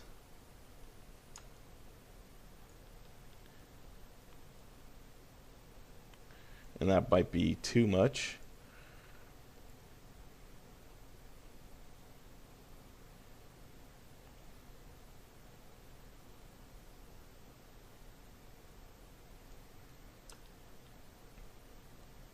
And our twigs here. Let's see.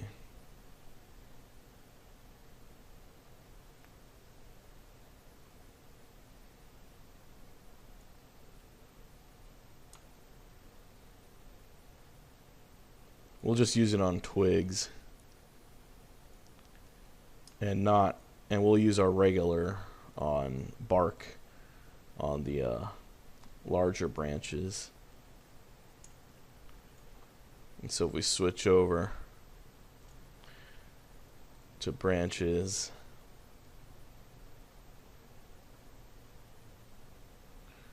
We'll darken those a little bit. Okay. Let's hit Control S, save our scene.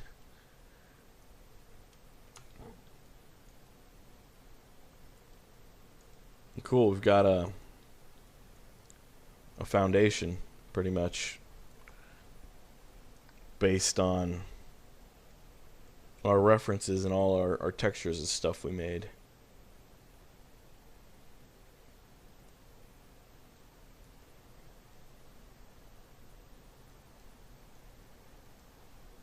Now from here we could start adding variations or making variations to the leaves. Right now it's all using a single leaf, and so what we're going to do, I'm going to add another shader, and we're going to call this, and let's move this up, we're going to call this leaf spring 2, and I misspelled spring on here, so let's rename that to spring 1. And let's hit OK. Let's switch over to spring 2 leaves, and let's load up our leaf material. Let's come up here, and we've got spring 2. Let's load that up. Let's say yes to auto detect. Let's disable these other options. Let's load our gloss and or our roughness and invert it. Let's load our normal.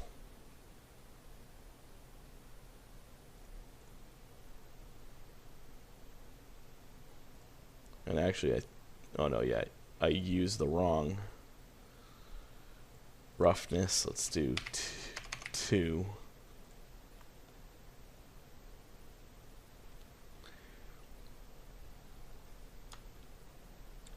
And all right, now we need to basically bring this material in, and we need to vary it on the same leaf. So if we go into the leaf, and let's save, and you'll notice we have material here. You can add multiple materials.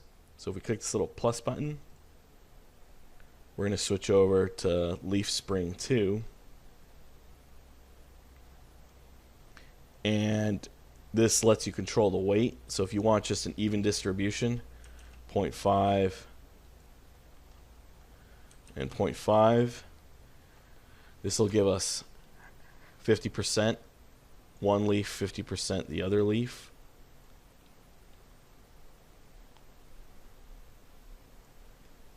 So if we come in here, you'll notice, if you just look around, some of these are that leaf, some of the other ones are the other leaf, and so on.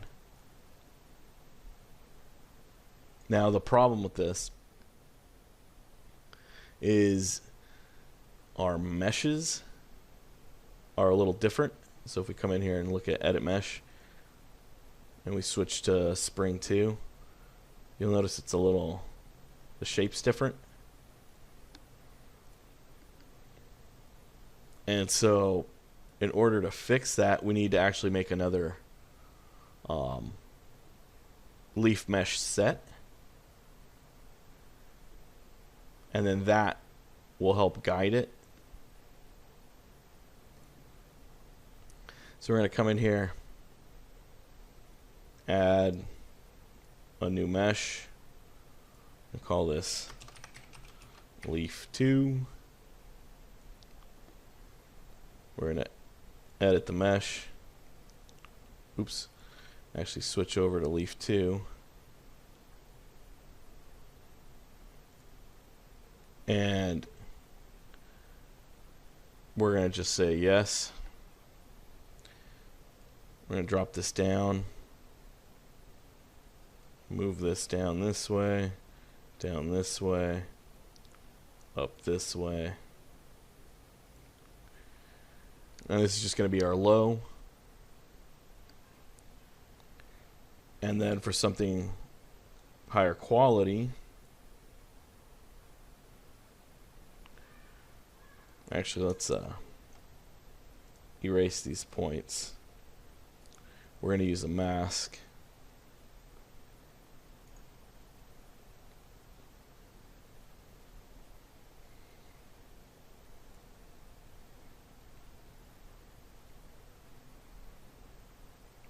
And now we're going to come back to adjusting our points here.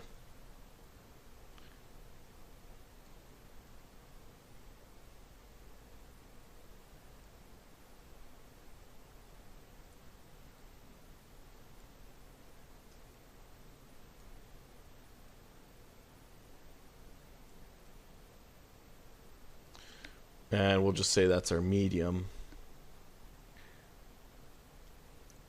And then our tessellated version will be our high. And cool, so now we've got leaf 1 and leaf 2, which is a little different.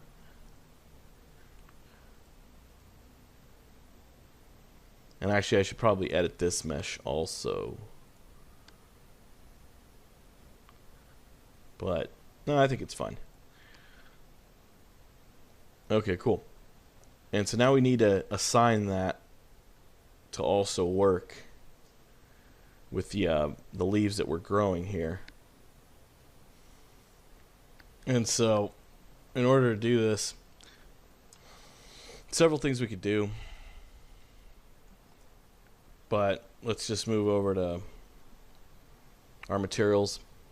We're going to come up to leaf spring 1, and you'll notice under here, under mesh, it's associated with the specific mesh. Leaf 1, we're going to switch to leaf spring 2, and we're going to use leaf 2 mesh.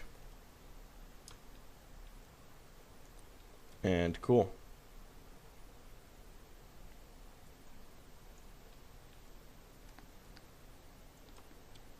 And let's save this out. So here we go. We've got our green spring variation. If we zoom in here, you can check out. We got variations in leaves. They're curling and growing differently. Let's check out the reference again. We might need a little more density, so let's come back up to our leaves. And children per node, let's try 3. 4. So this is pretty dense now. We're at 2 million polys, which is pretty heavy.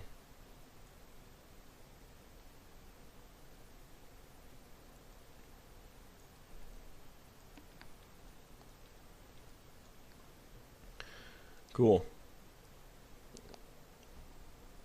Let's save this out.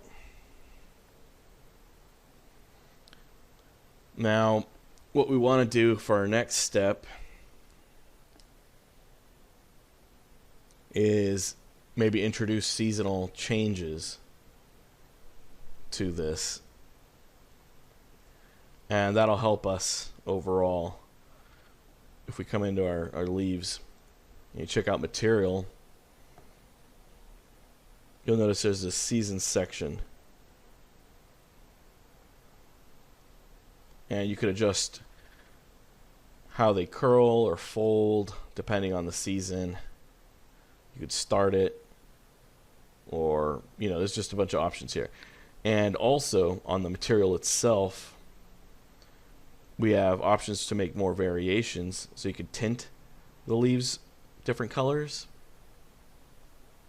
We could make them two-sided, and we also have a seasons option, this little curve. And so what this does is it automatically lets you curve how often this material will appear based on the season. So right now it's flat across the whole thing, which means this is going to show up year round. And so to actually show you guys what I mean by this, let's duplicate this. So let's duplicate these shaders. Spring 1. And instead of spring, we're going to call this summer. And we're going to duplicate this again.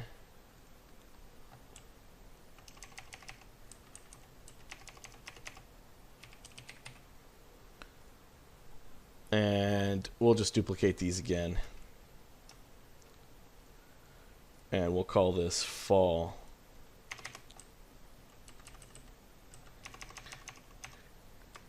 And since the only thing that's changing is the diffuse color, it's not really too much of a problem to just duplicate these. And we'll call this fall. Okay, let's save. So if we come in here into our summer, let's change our diffuse texture. And so we're going to switch over to, where is it at? Fall, spring, fall, summer. So we're going to use the summer version. Then we're going to switch over to this one. And we're going to switch over again to summer. Summer 2. Double click that. Then we're going to go to fall. We're going to switch that over to fall. Fall 1. And we actually need the new fall opacity because it's cut out a little different.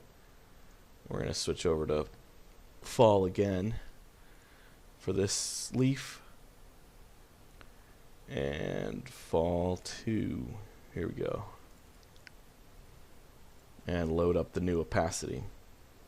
It's cut out a little bit. Cool. Now let's save this. And so how this works is the season slider, we don't want this to appear basically in the beginning of the season. So if we come up to seasons, you see the seasons button. This lets you slide from spring to summer, autumn, winter. And so the right side will be winter. And what we're going to want to do is we actually don't want these leaves to appear in the beginning of our year. So we're going to drop this down to 0. So in the beginning of spring, there aren't any. And as the year progresses, there'll be more and more and more. We're going to do the same with this.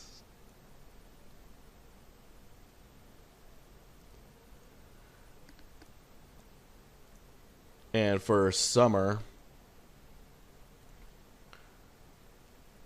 we're going to want a few early in the year so that there's a little variation in there.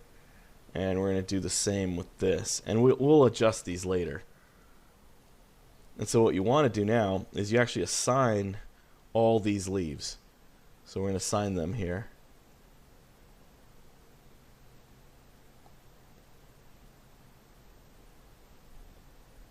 So we're going to assign now summer, summer, and they're going to be equally as common for both variations. And let's add 2 more. We'll call these fall, or we'll select fall, I mean. And these 2 will be 0.5. Also. And let's save. And so you'll notice there's a few of them in there that are from fall. So this gives us a good amount of variation.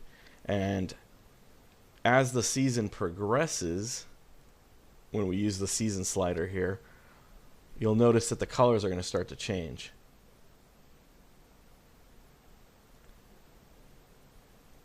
See? And then in winter, it automatically removes some of the leaves. So this makes it really powerful once you have this set up to have just tons of variations.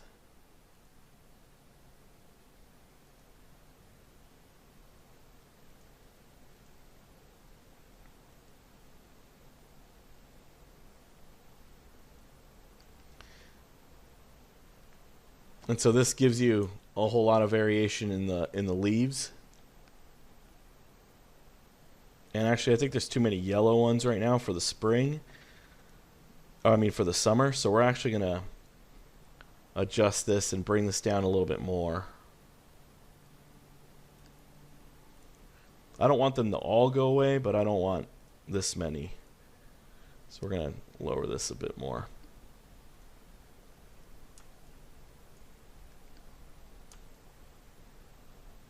Cool. So now we've got our tree. It's starting to look, pretty good. We've got our custom tree. We've built all our shaders, our materials. We've got our different randomized leaves. They're working based on the season. And what's neat is now we could actually randomize. If you just hit the randomize, it'll automatically randomize and give you variations of height. And I'm actually going to save this. So let me let's just double save. I want to be extra safe. And if you hit randomize, it'll randomize some of the properties. So if we hit randomize, you'll notice now we've got a totally different variation, which is great. And you could save this as an increment. And you just, whatever you want. I actually kind of like this one, so we're going to save this incrementally.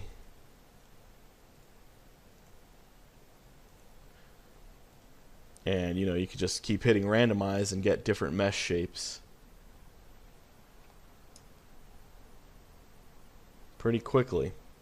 So now we've got tons of variations in mesh shape and tons of variations in our seasonal leaf changes.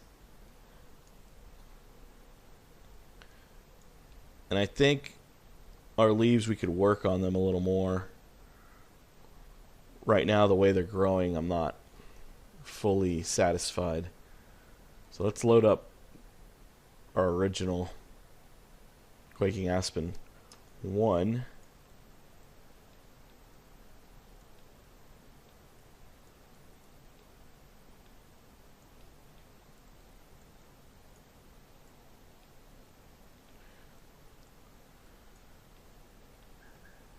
And let's come into our leaves here.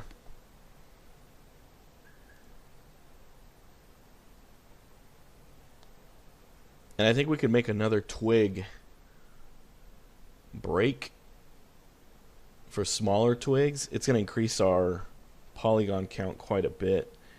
But if we come in here and look at things, Aspen leaves. Or leaves. Let's just see how they branch out. So we're going to give that a try. So let's hide our leaves for now. And we're going to right click our twigs too. And you could add different options here. We're going to try little branches. And so this broke up our twigs further.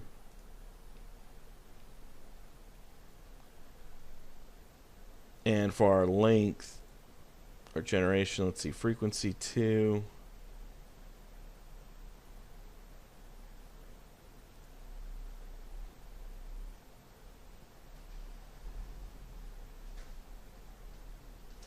let's do 0.1% of the parent, and that might be actually too small. Let's do 0.2.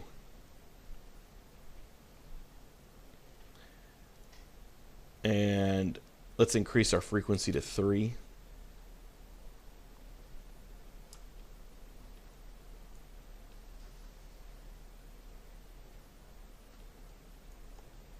And let's actually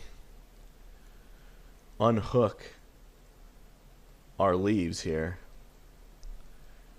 because we want the leaves to be connected to our branches. So in order to do that, we want the leaves to grow from our new little branches. We'll just select them, drag it over, and let go, and it'll connect it further down the chain. So let's save. We're starting to get some pretty high poly counts here. We're at 2 million.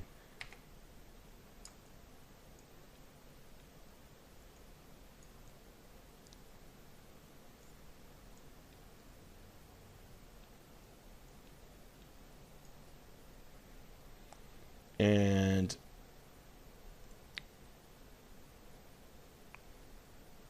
for our children per node, let's actually do 3. Maybe 2.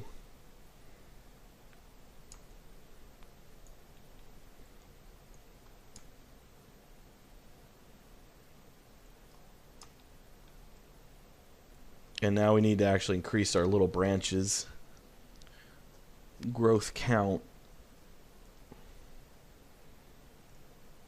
So let's try 5.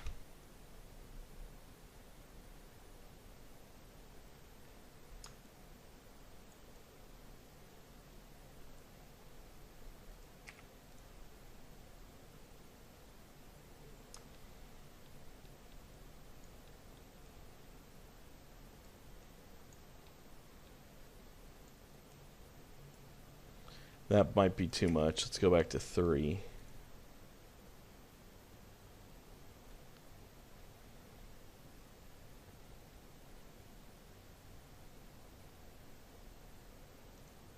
And instead of interval, let's try bifurcation.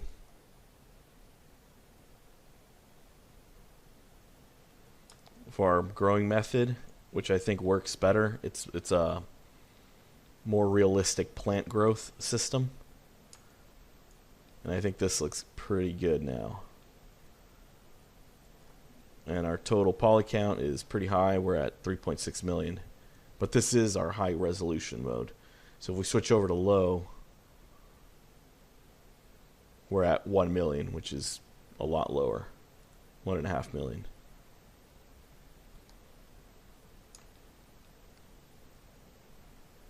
So I think, okay, we've got some pretty good density now. I like the way that they're splitting and branching out. I think maybe we could make some more adjustments though. Let's see here.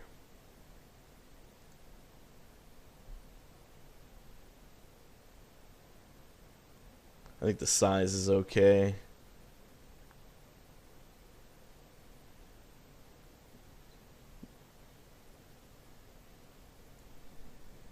Maybe we could fold them a little bit more.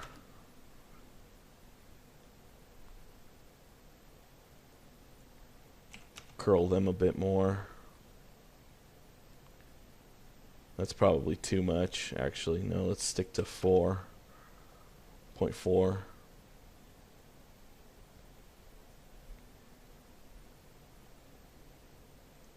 For our orientation, leaves in the real world growing off of trees and stuff, they're influenced by the sky, the way the light's growing. And so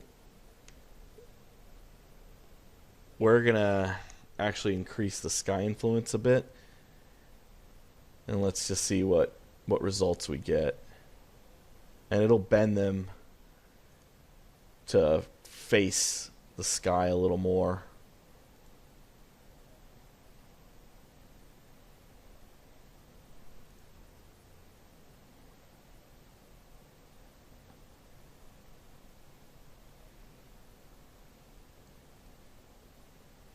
Let's actually decrease the fold. Just see what we get.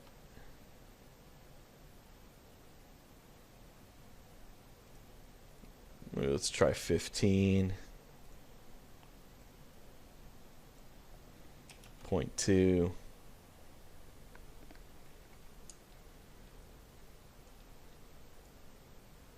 It's looking better.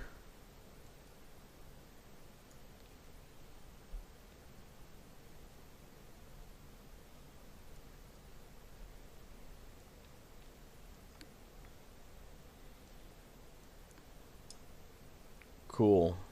Let's slide the seasons over. Let's check out what summer looks like.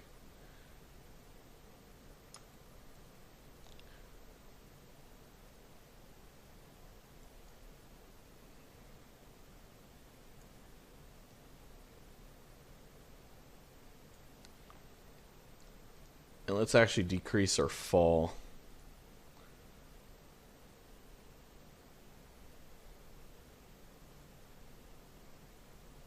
So there's less of these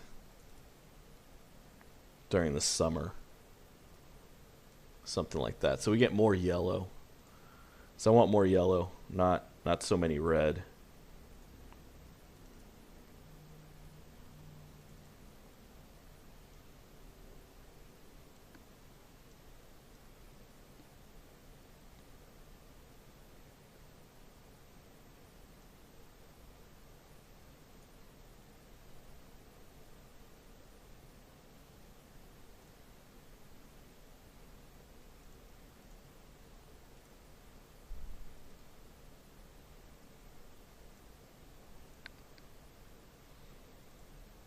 And for our spring, we need to do the reverse.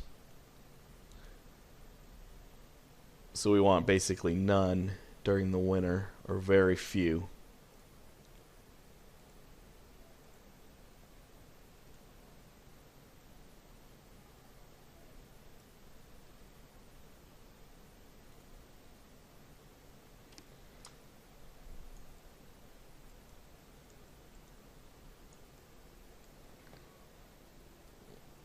Let's save that out.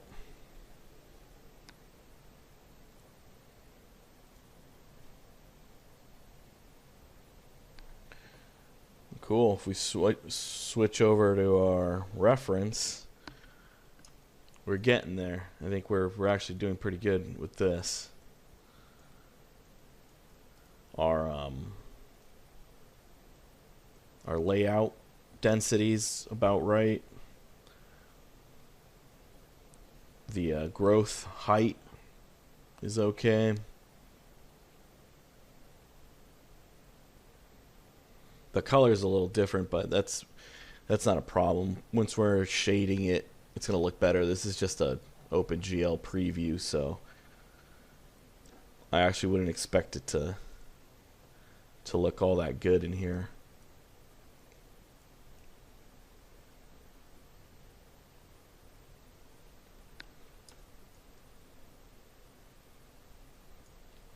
But yeah, this gives you a good nice amount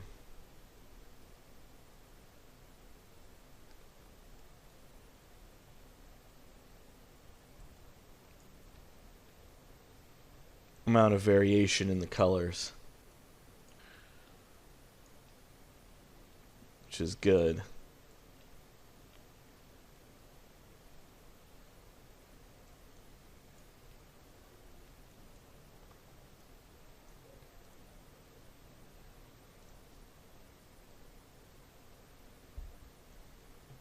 Cool. I think from here we might be able to just export a few of these, or maybe we'll use some forces to kind of pull the leaves down a little.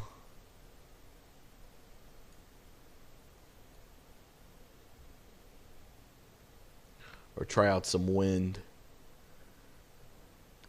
And we'll just see what that looks like. So let's drop a little bit of wind.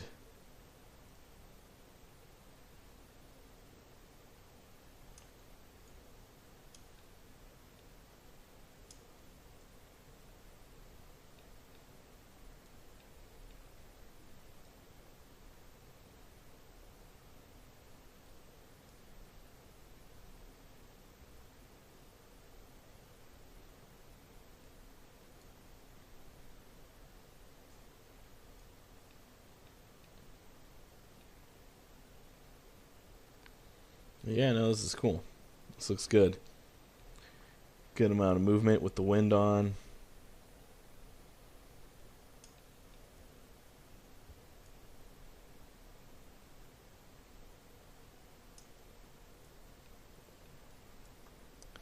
Let's stop the wind. So yeah, I think we'll start to export these now. Make a few variations in geometry and season, and we'll get them ready for export. Let's see this.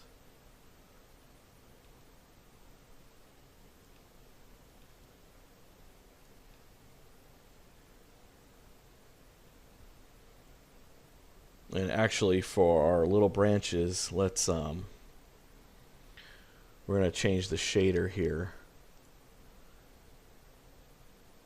Or actually, no. Yeah, it should be the dark one already. Inherited. Let's switch over to branches. Maybe I'll duplicate it, actually.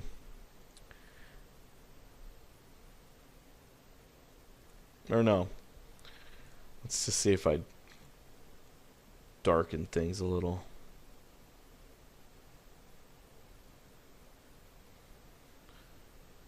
And the point is that I could do this at shader level once things get assigned. There's no need to necessarily worry about it too much.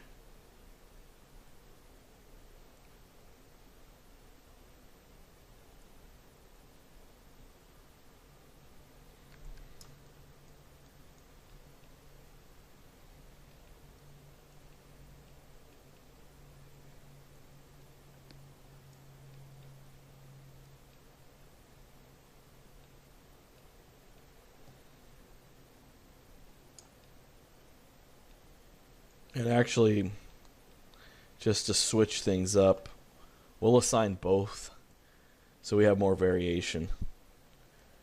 So we'll use bark and branches, and we'll have a 0.75 weight and a 0.25.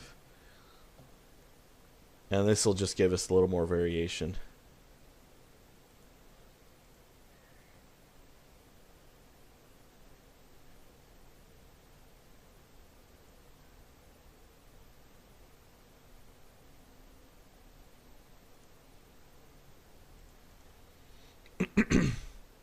And maybe for our collision, we'll have it collide everything.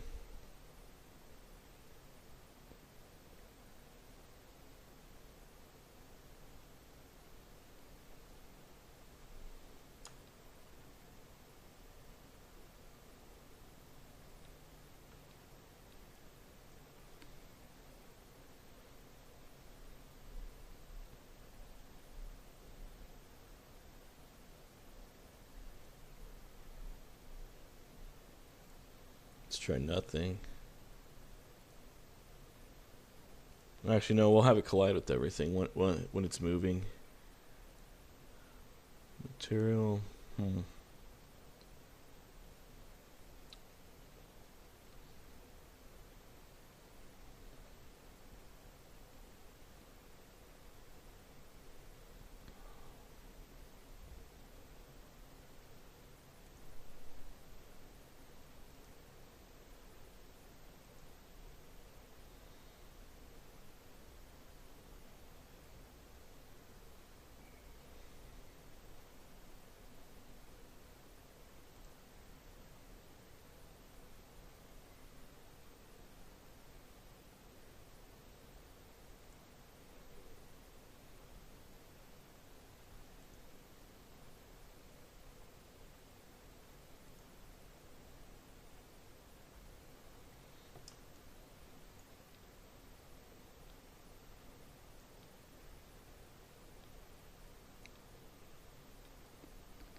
We're going to make it go up a little bit. We're going to try 0.2. That's too much. 0.1.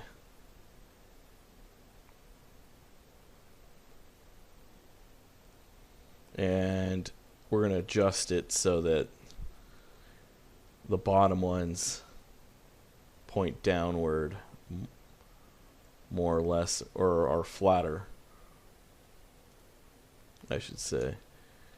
And then the higher up they go, the more they point upward.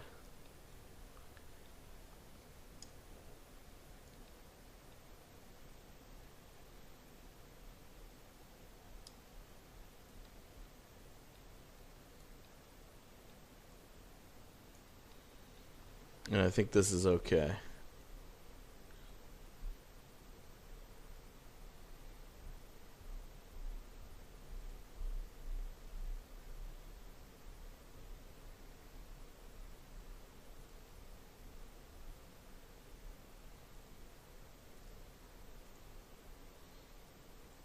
I don't think the subsurface shows up in the OpenGL viewport, and so we're not going to bother with this, any of these other maps, since in Redshift we'll just do it ourselves. The ambient occlusion on the bark is actually something that I forgot to add. So let's turn that on. And where's it at? Here we go.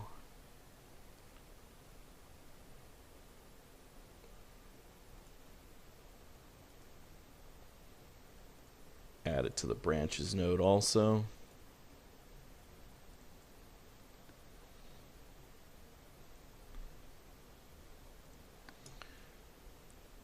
And that's just a little added detail.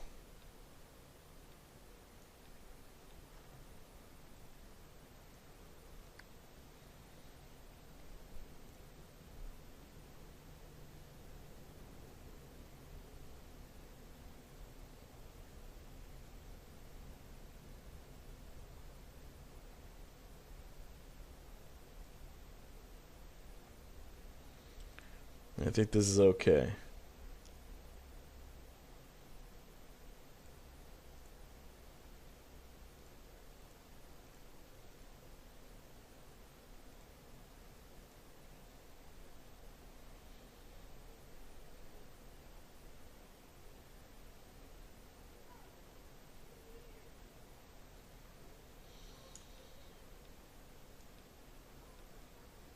And let's see, the textures seem to be blending. We can maybe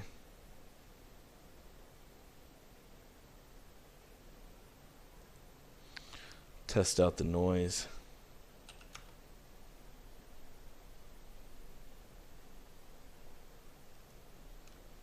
Let's blend it further, just to kind of break up some of the shapes where the seams are. Let's increase that.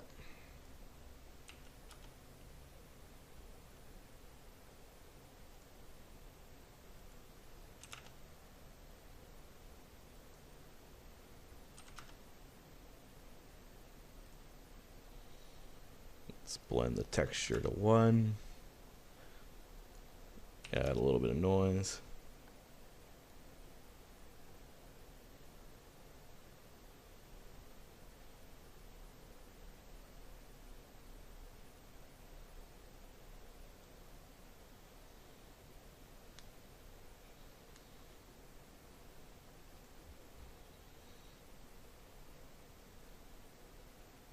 See what happens if we try some seam reduction.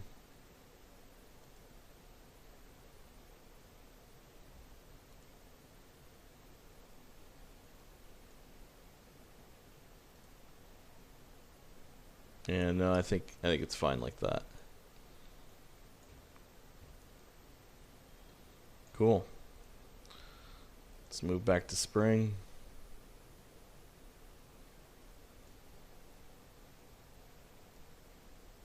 And let's save. And so I think for our next step, we're going to probably try to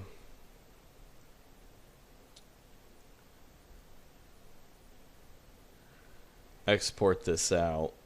We might try to get... No, well, I think the branches are fine.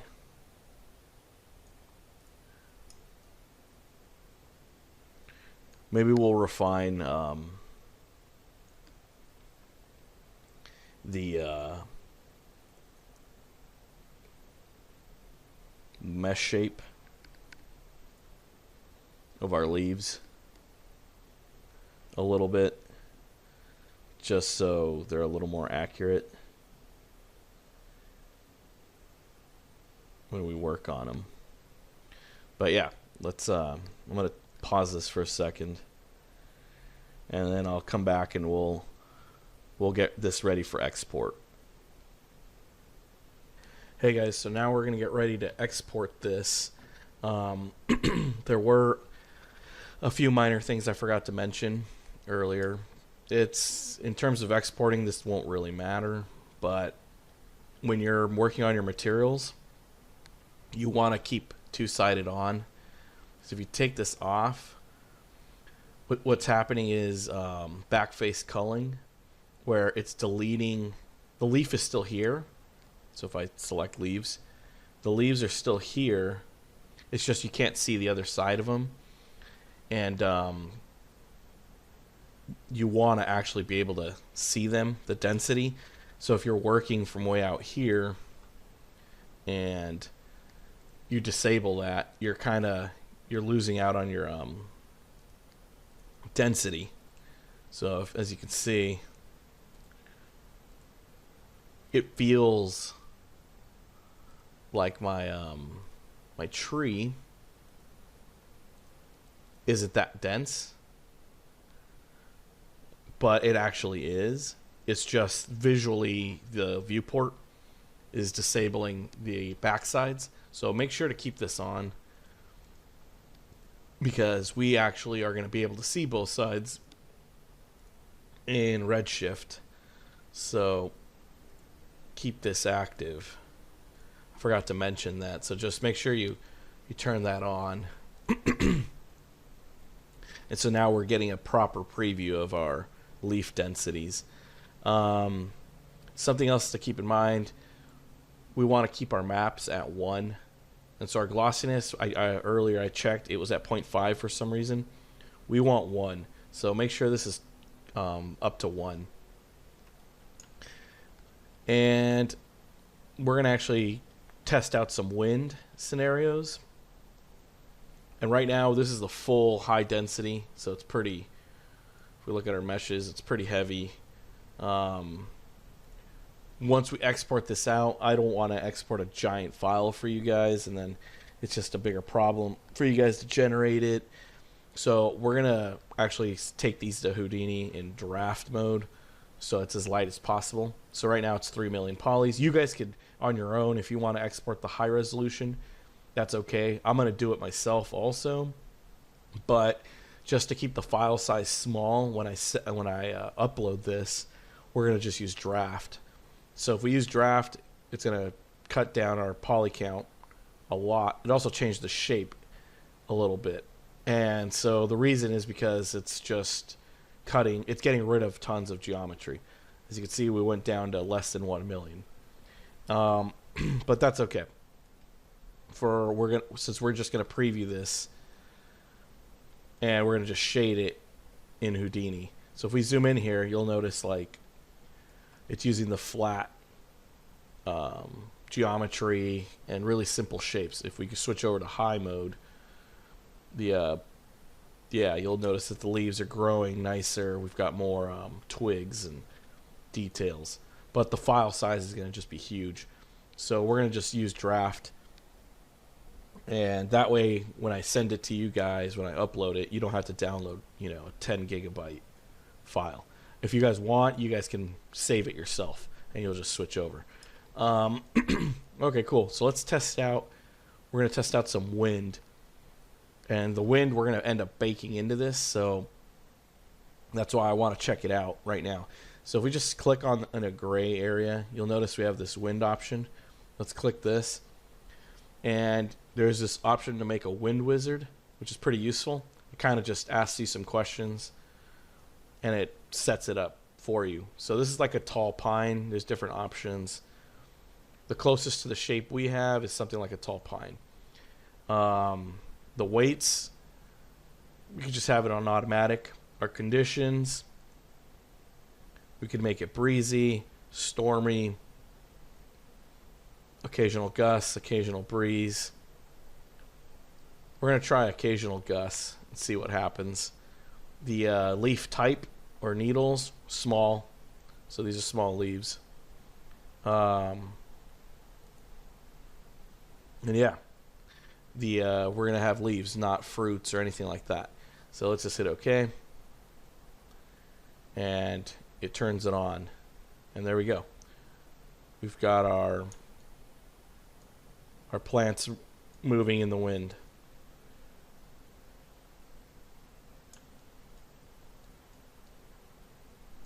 That might be a little too strong for our gusts. So let's come down here to the side and our gusting strength. Let's switch this over to, I don't know, point 2 for our frequency. So this is how often there'll be gusts. So if I increase this, there'll be gusts like all the time, or the frequency of the gusts. We don't want that though. So we're going to switch over to, let's try point 3. And for the strength, I think it's too high. We're going to do 0.25. And so you've got this little wind setup right here that kind of tell you the strength of the wind. So let's move on up here. I think a strength of 15 is okay, just for our general wind. And we're going to have another gust. Let's see how high it gets. I think this is still way too strong.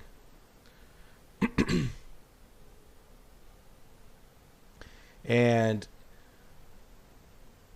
we're going to go under our trunk. We don't want to grow anything. No, I think we're fine. The trunk's okay.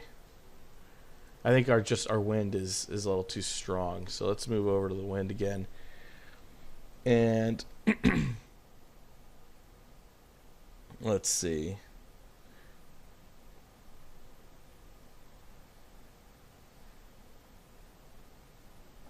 Our flexibility maybe for level 1, which is the big branches and the trunk, which is shared, might be a little too high.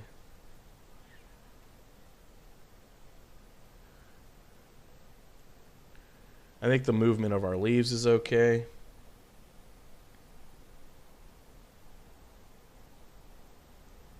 So we're going to try to,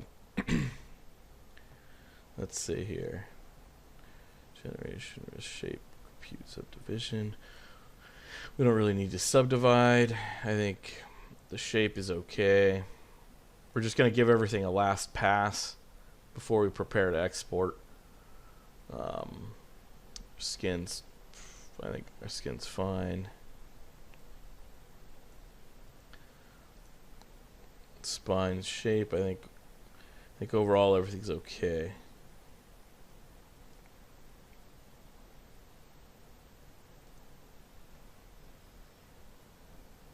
And we could adjust our weight here.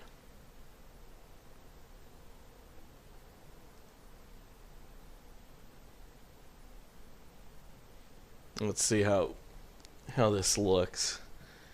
Right now we've got a curve.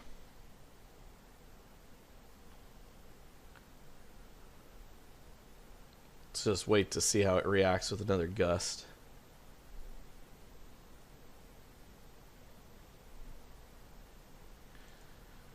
And so this curve lets you control basically the bending from the bottom, from the base to the top. And so if we zoom out, you'll notice that. And we could bring this down a bit.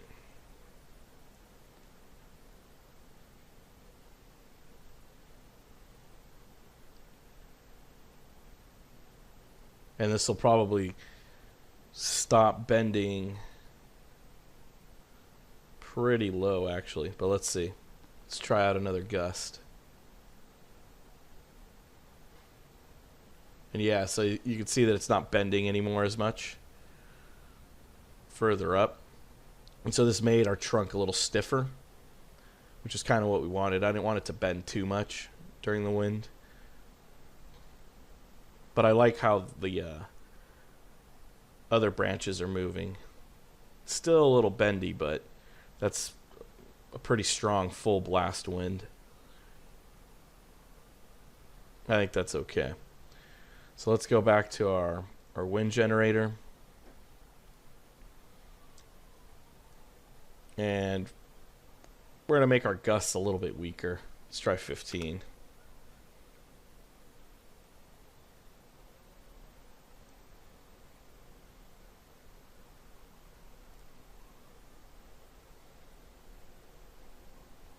And we're going to check out, see how much it's bending right now. So this line is the equivalent of the wind. So Stormy's way up here. We're going to see just how it reacts.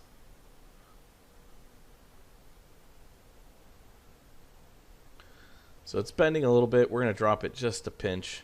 This is our overall scaler for everything. So we're going to make things just a little bit less flexible, a little stiffer.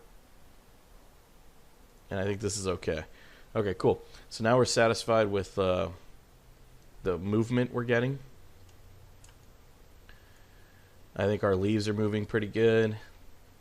Our smaller branches are moving okay.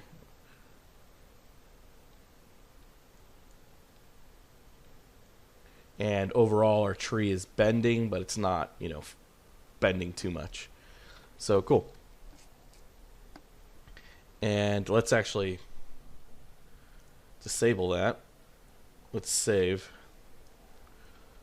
Let's switch over to high resolution just to get an idea of how it looks with higher quality. Let's enable our wind.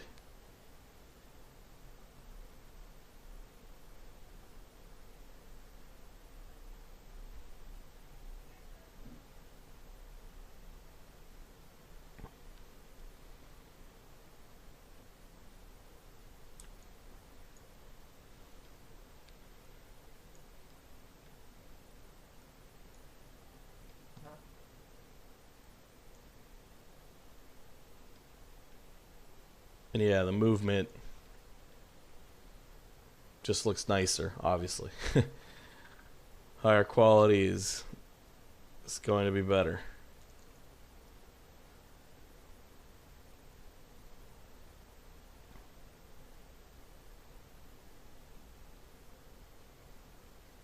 And you can rotate the wind direction and stuff. And yeah, this looks really nice.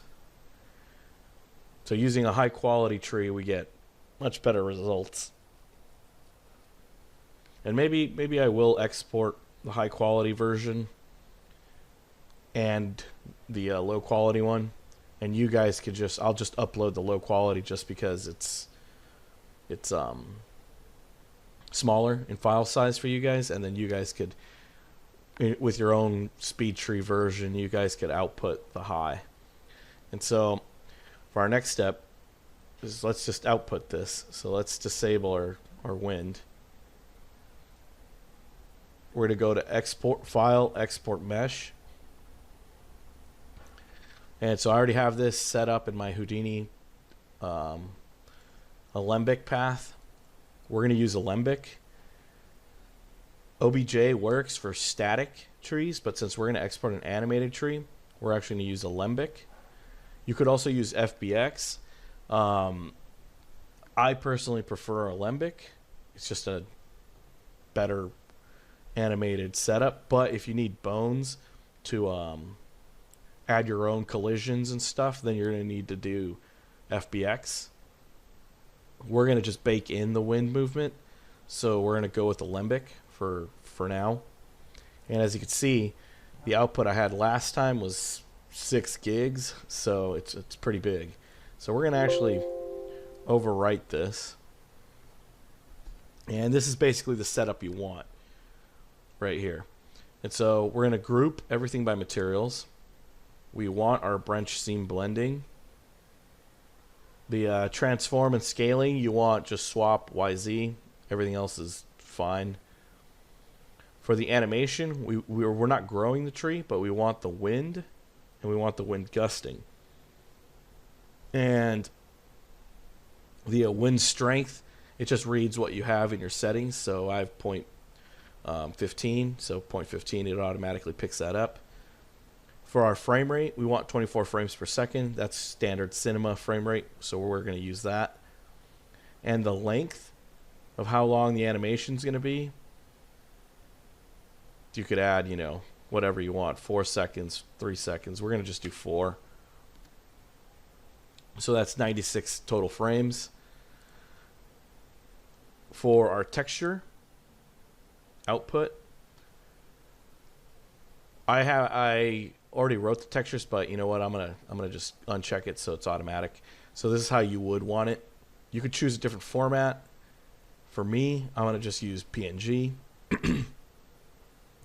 The size, the original. If you want lower resolutions, you could switch them.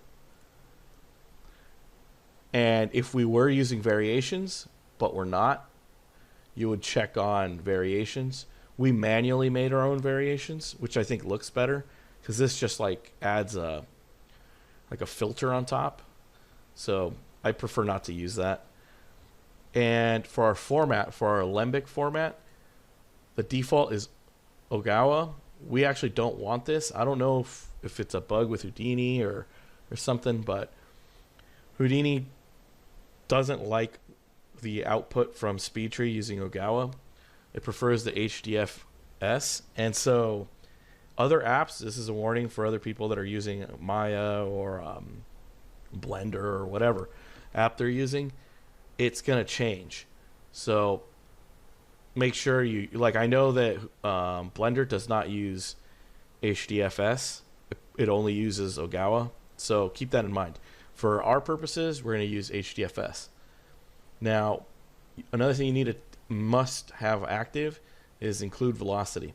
So this is going to bake in the velocity attributes for our points so that we get motion blur. If you don't have this on, you're not going to get motion blur. So keep that in mind. I should probably make a preset, and I'll just include it for you guys. And yeah, so I'm going to hit OK. This is going to take, I don't know, about 10 minutes, maybe 5 minutes. I'm not sure. It's going to take a little while because it's a big file. So in the meantime, I'm going to just pause the video so you guys don't have to wait. And then we're going to open up Houdini and bring this in and shade it and turn on motion blur and test it out.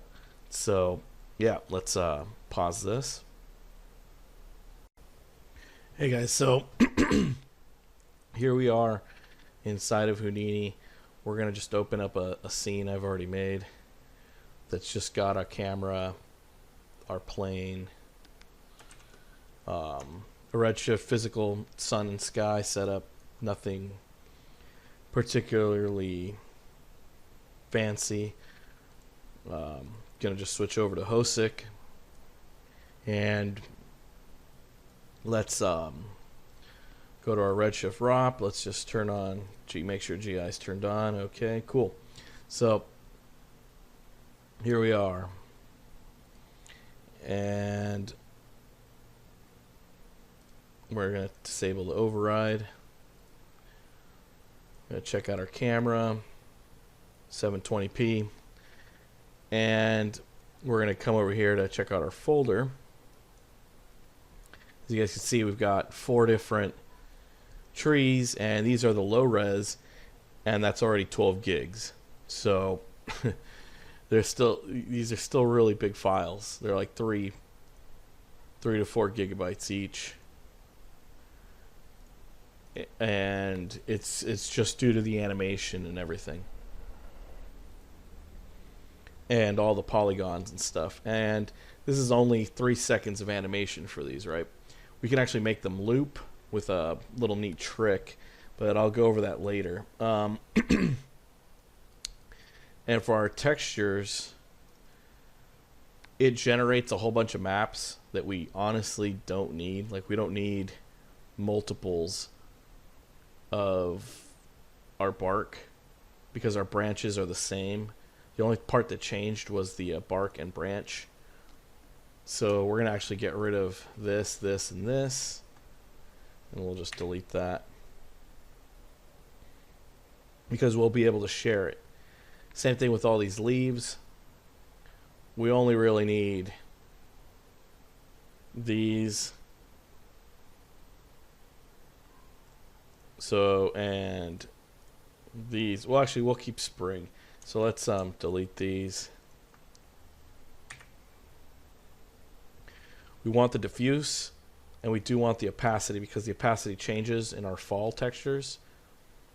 And for spring, we'll get rid of all these. We don't need these two.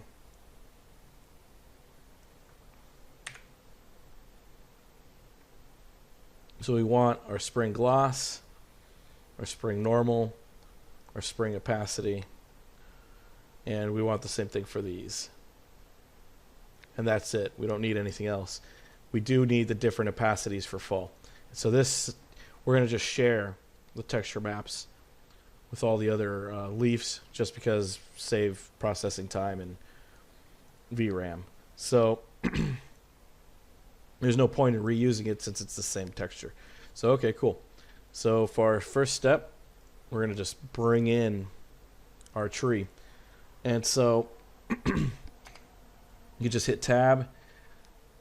I know some people will try to import it this way, and if you import it this way, it'll actually split the tree apart. We don't really need it to be split into separate objects. You might if you want to tessellate the leaves or something like that, but for us, there's just no need. So we're going to just hit tab, drop down an alembic. We're going to call this Quaking Aspen, and we'll just use spring 01. We'll move this to the side.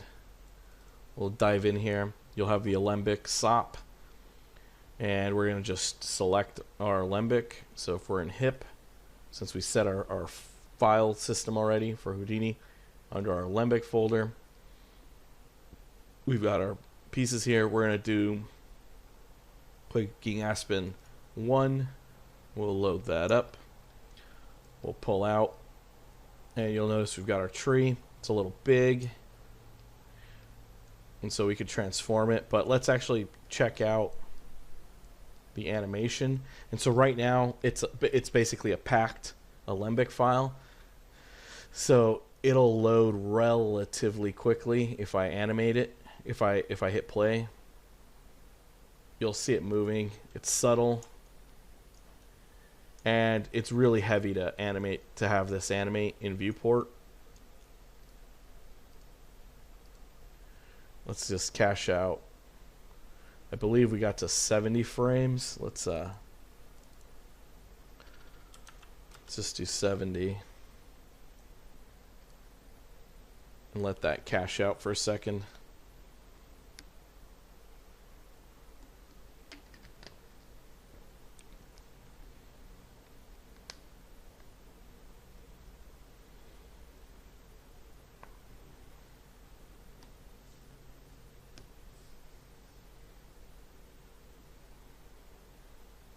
And there we go. So we've got our subtle movement on our tree. Cool.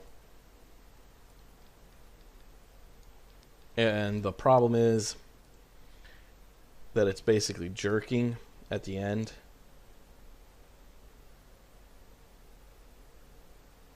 And so we can actually have this loop. And there's this neat game dev tool.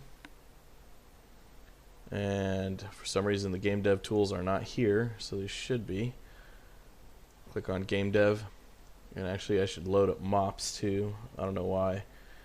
My shelf is weird. And let's save. And so you could also just type it in, but there's the tab called make loop. So that'll loop our animation. We actually need to unpack this for it to work. And also so we get our groups. Right now if we check our groups, we don't have any groups, so we can't assign our materials. So we're going to have to save this. And under Alembic delayed load, we actually want to unpack. So we're going to unpack everything, and now you'll notice our groups are here for our bark, branches, leaves, and so on. And so with this selected, we're going to choose make loop, and for some reason it did not make it. Let's just drop down the SOP manually, and let's just wire it up. Save.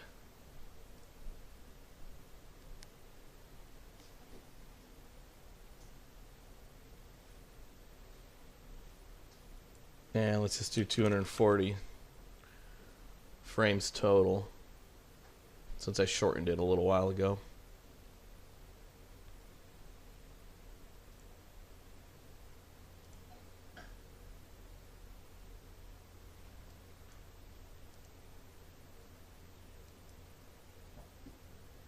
Oops. It's like going really slow.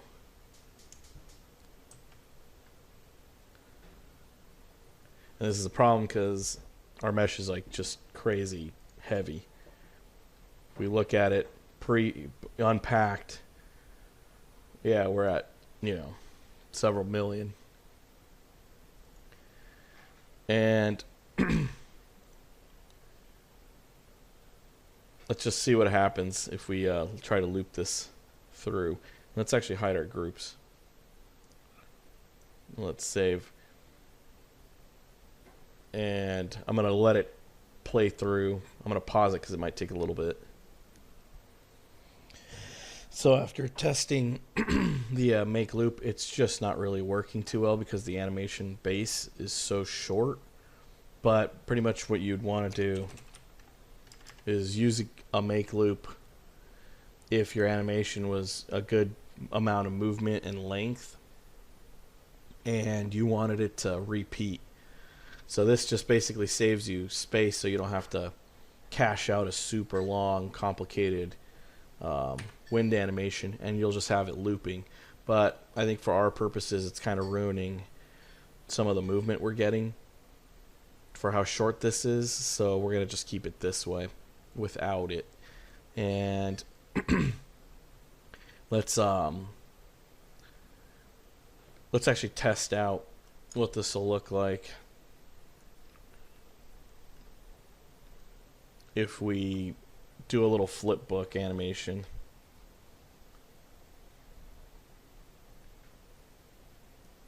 Yeah, let's see if this even works.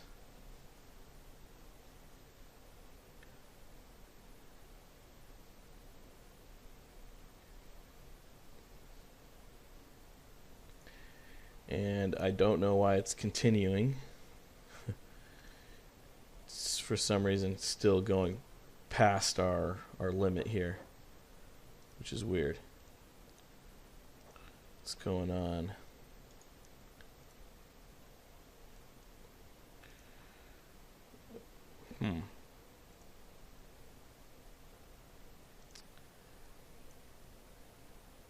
Flipbook template. Yep. Yeah, it should be just going to 60. Don't know why it's going past that. Let's try that again.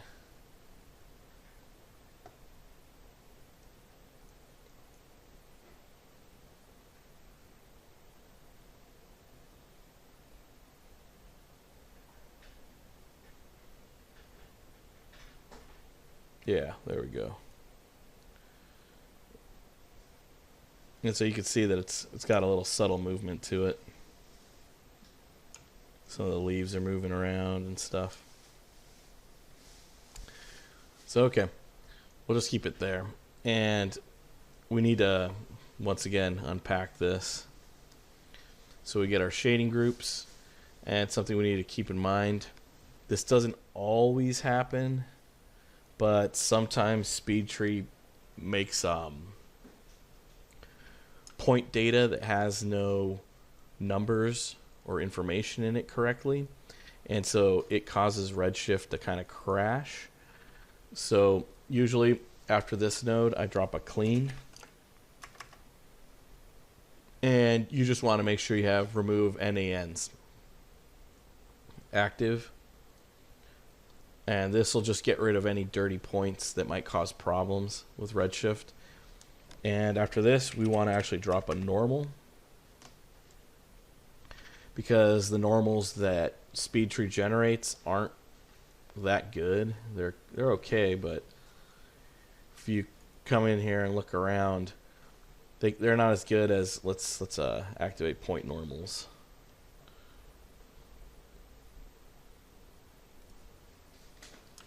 So they're decent, but as you can see, there's some weird problems here and there, and so it's better to just generate new normals. These are just nicer positioned, and so we'll do that. And like I said, since we have our groups, we need to just assign our materials. So we're gonna just start off by dropping in some materials really quickly. And actually, no, yeah, let's drop in our material SOP.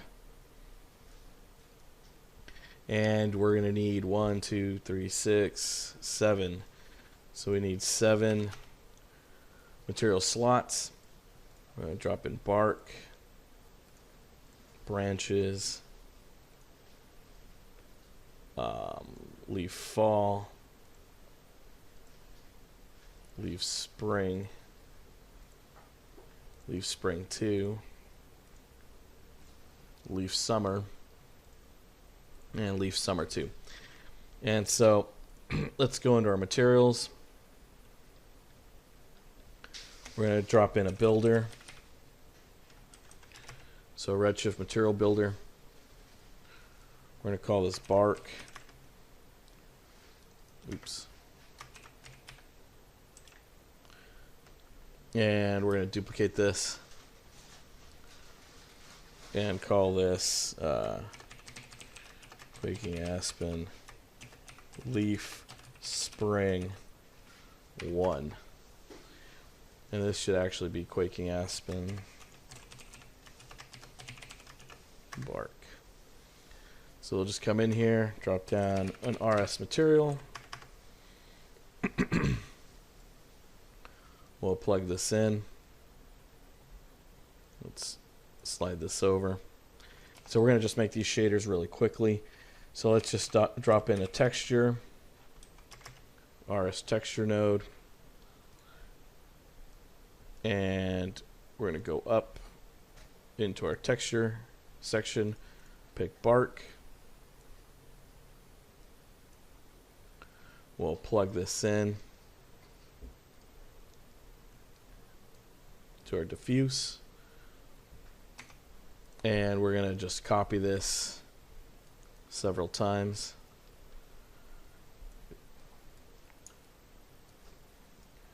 And for our second one, we're going to load in our glossiness, and we're going to just invert this. So we're going to use a RS color invert because we want roughness.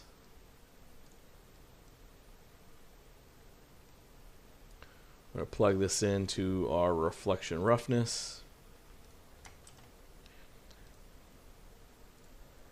Now we're going to use, could either use ambient occlusion.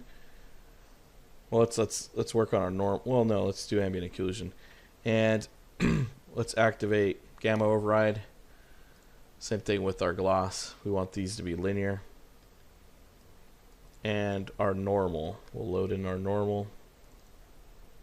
Once again, gamma override. We'll drop down an RS bump. And for this, we want tangent space normal. Input that way.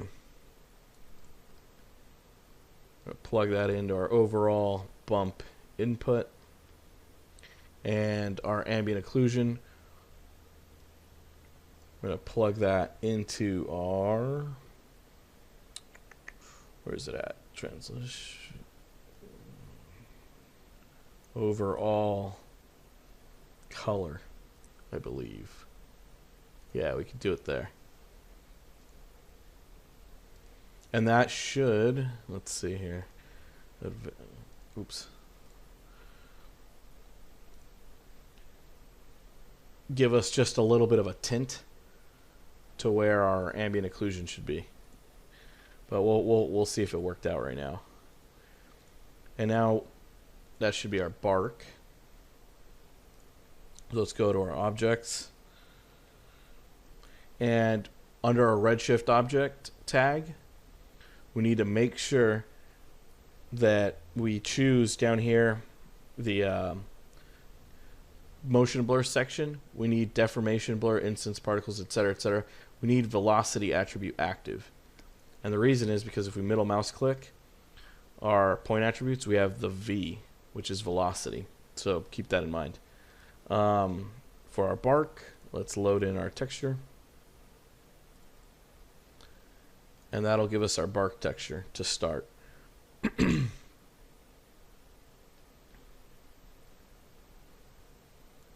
And we might need to actually compute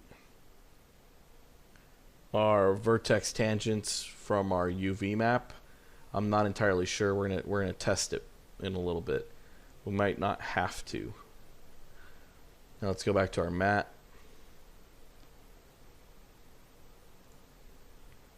And we're gonna just copy this.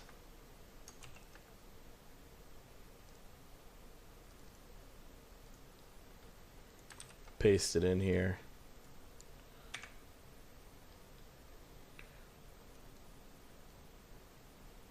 And I don't think I have ambient occlusion for our leaves, so we'll get rid of that. And for our diffuse, we're going to switch over to our leaf. So we're going to use leaf spring 1. We do want roughness, so we're going to leaf spring gloss, and that's going to get inverted. And we do want the normal map, leaf spring normal. And now we want to make a sprite shader.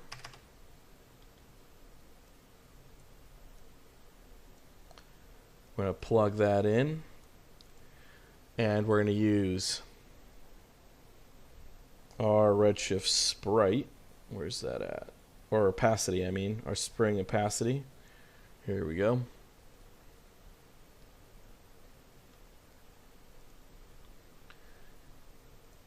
And we're going to probably want to duplicate this, or actually we'll make a redshift color correct. So let's make a color correct, and we're going to plug this in, and we're going to make this go inside of our translucency color, so the inside of our leaf. And we'll adjust this later. We're going to use GGX. And for our backlighting translucency, we're going to go with 0.5, which is a good starting point. And we'll just duplicate this the 6 times we need it. And so we'll call this Summer 1, Summer 2, Fall 1, Fall 2.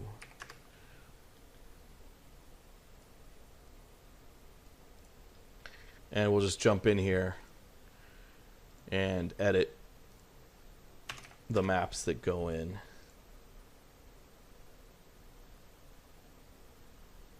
So this should be Leaf Spring 2.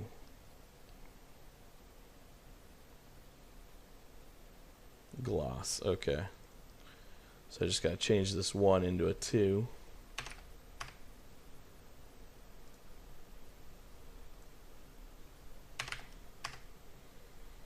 Let's jump back out. The rest of these can stay the same, except now this says summer, I believe. Let's make sure. Yeah. And the rest of those maps are okay. These need to be 2.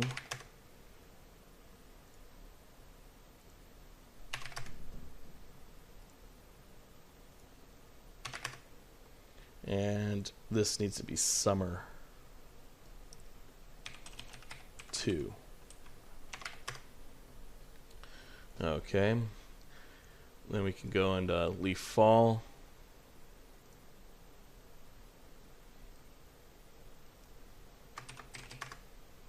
And our sprite is actually different here. So this is a fall opacity. These other maps are fine. And fall 2.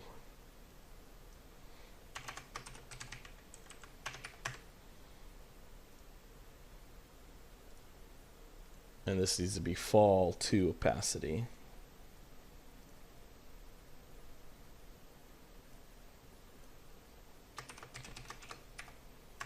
Fall 2.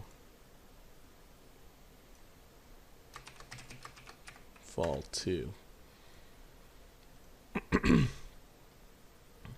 And we're going to duplicate this to make our branches. So it's the same thing, except we're going to use branches PNG. And we'll call this branches. Alright, so that should be all our shaders. Let's save. Let's go into here.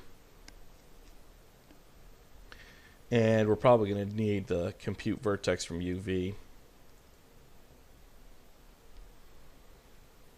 I don't believe, oh yeah, we do have UVs. So here we go, they're already here. Now, all we got to do is, yeah, make sure that that was on. Compute vertex by UV. And for motion blur, make sure we read the velocity attribute. So let's come in here and let's assign our shaders. So open this up. Branches. This is fall 2.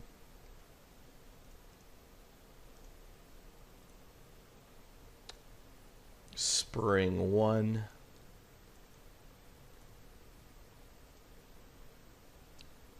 Spring 2.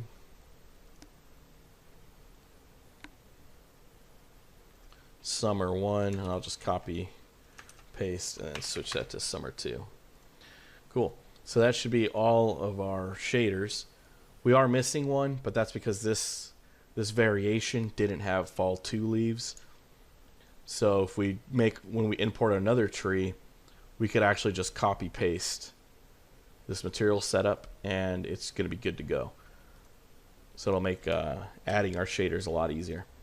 So let's actually test this out, see what we've got, and test out the motion blur. So let's come up to Redshift, let's save our scene, make sure, just in case we get a crash, and let's hit render view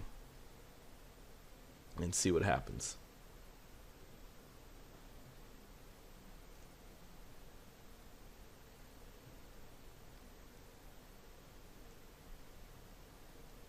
And it looks like it's good to go.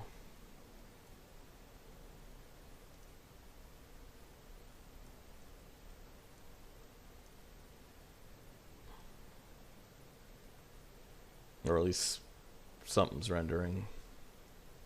Maybe not our tree. Let's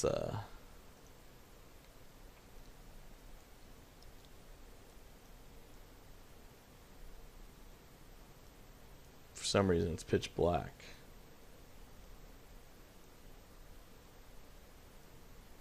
It should be looking through our camera. I think the camera's inside the tree right now. So let's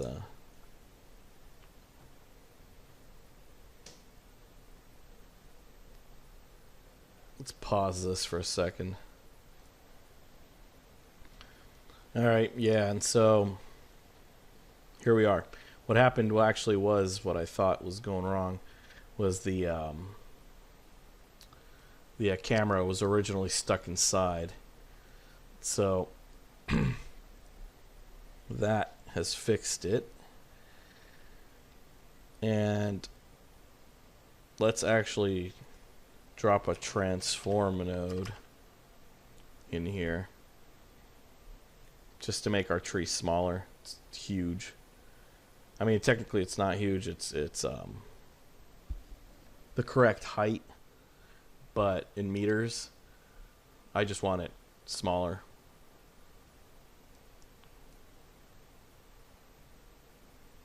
So we're gonna just drop this down to 0.1.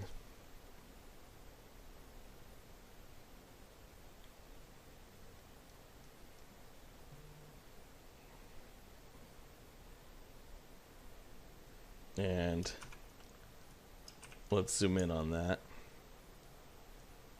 So here we are.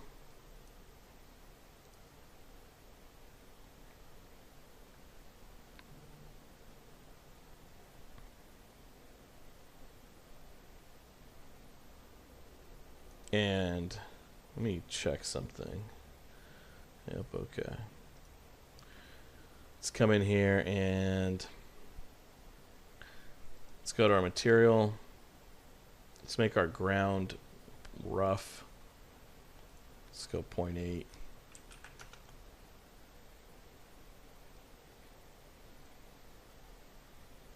Let's zoom in here on our tree.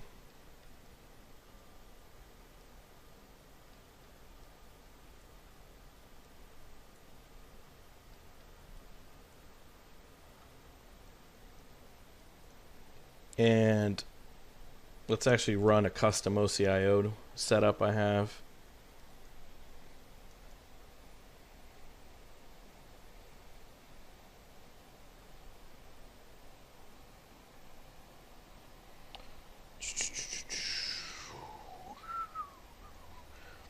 Where is that at?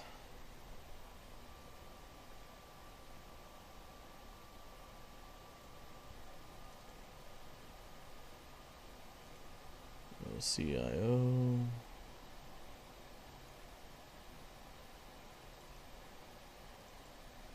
Cool. And this is just a OCIO setup that I have that I customized. And it just has different options. Like Rec 709, Kodak, film emulations, Fujifilm. I'll eventually release this when it's ready.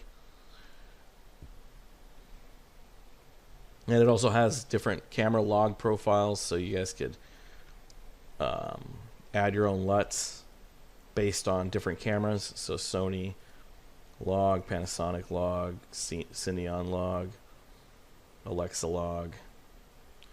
It's got the classic Filmic that everybody likes.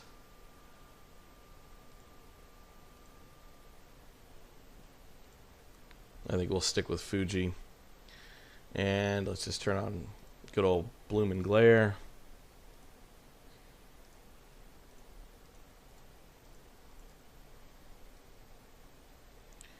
And let's go to our OBJ, or actually our ROP.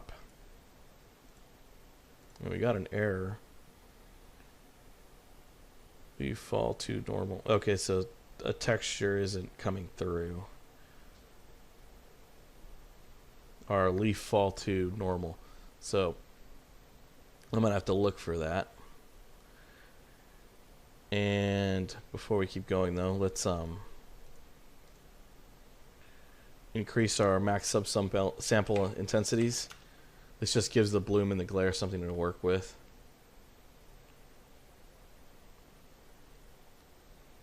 And should probably pause the IPR because it's pretty heavy of a scene.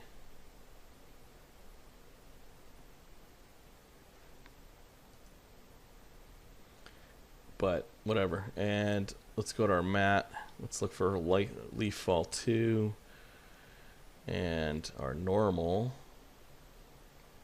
We don't need 2, we just need 1. Actually, no. What we need is spring 2. Where is it at? Here we go.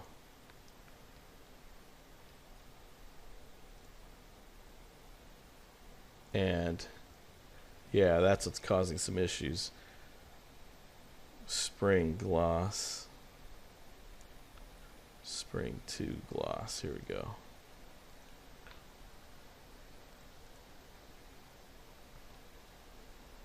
Spring 1. Spring 1. Okay. Spring 2. Spring 2. Okay, I think the rest should be okay. Let's come in here and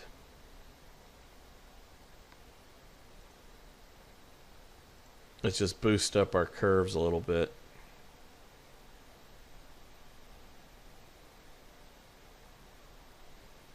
Well, actually, we'll just increase our exposure.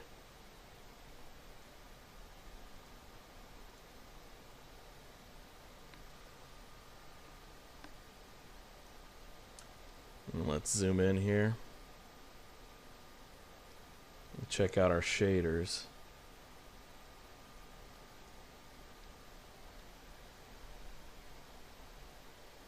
And yeah, they look already pretty good, and we haven't even tweaked them or anything.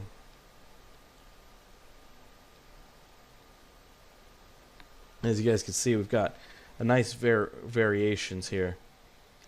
We've got our yellow, our greens, the transparencies, we've got our barks.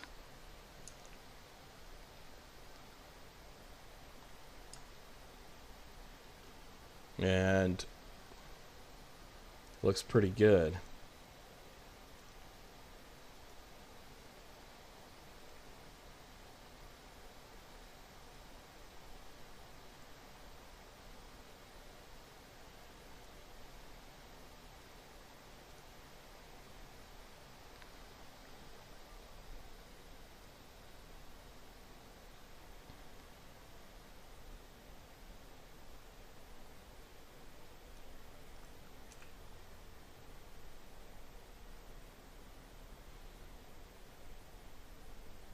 We'll probably just decrease the roughness on, or the weight, I mean, on the drier leaves.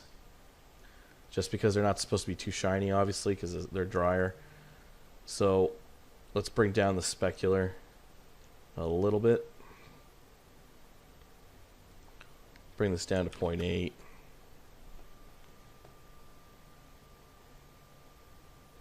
And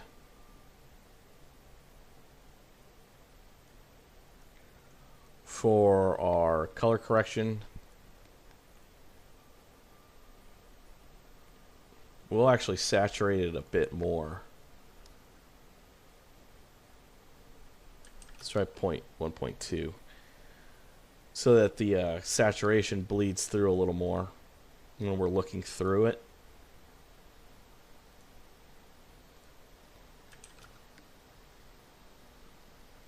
And again, we'll make our reflection weight a little lower, 0.8. On our fall leaves, we'll do the same.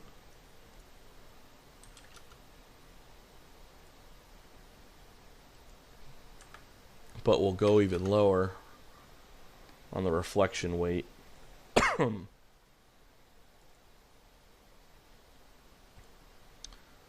So let's see here. It's 1.2. Reflection weight of 0.7.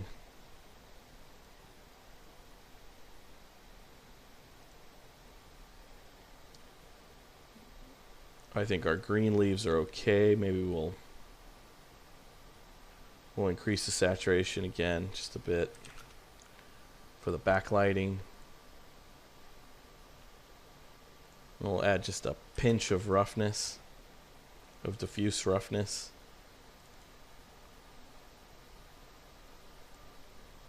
Let's increase saturation. 0.2.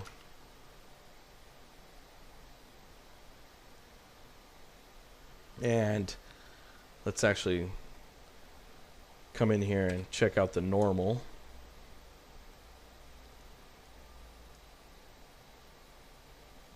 So let's zoom in.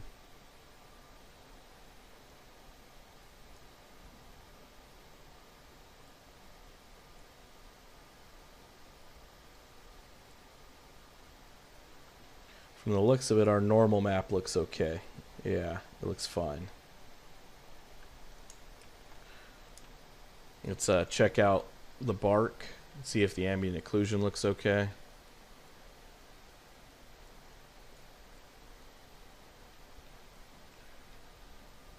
And yeah, the ambient occlusion's not bad.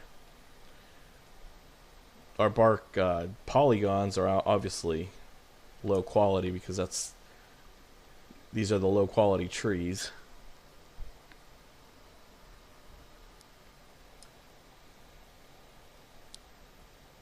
So they're a little bumpy polygon shaped, but the normals kind of hide it a little bit. So that's not bad.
Cool.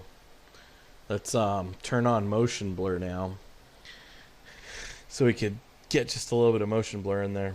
So if we pause that, move it out of the way, let's go into our out, and looks like we're still missing some stuff here. Leaf fall 1 normal, leaf fall 2, leaf fall 2. They should be fixed. I thought I fixed them, but let me make sure. Nope. Yep.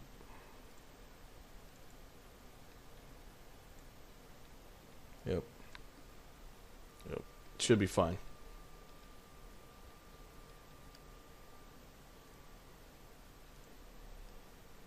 All right, let's go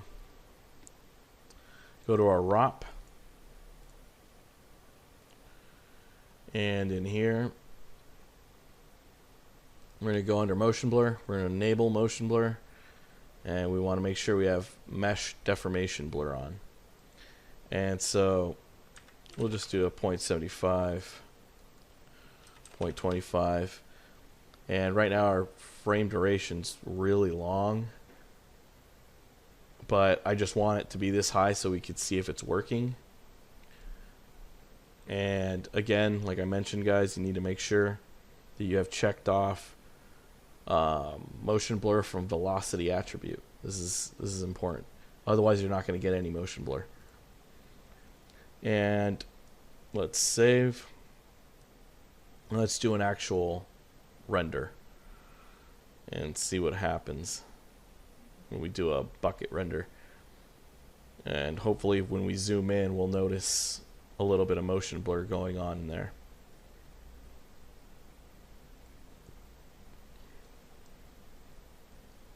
And so I'll pause this since I don't know how long it's going to take to process actually.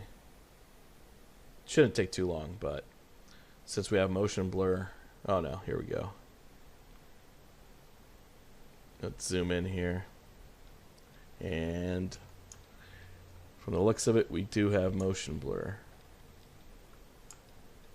You can see it right here.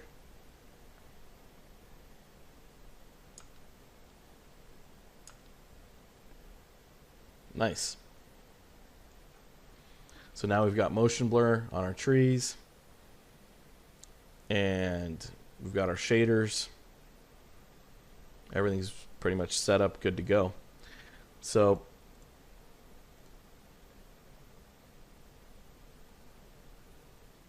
cool. And that error is gone now that we fixed our shader. So now if we want,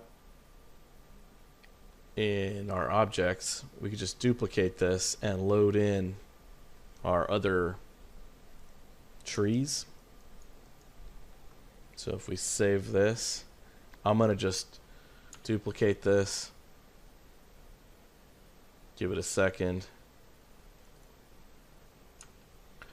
come in here, except now we're going to choose, I don't know, we'll choose fall. And I believe we're going to need fall 2. Yeah, so I think we only have fall 1. Oh no, we do have fall 2. So we need one more. And for that, we're going to choose fall 1. And assign our fall 1 shader. Where is that at? There we go. And we'll call this fall 1. And we'll just move this over a little bit. Let's slide this that way. And so it's a different tree. Oh no, actually I think this might, no, it is a different tree. We'll duplicate this. And we're going to call this summer.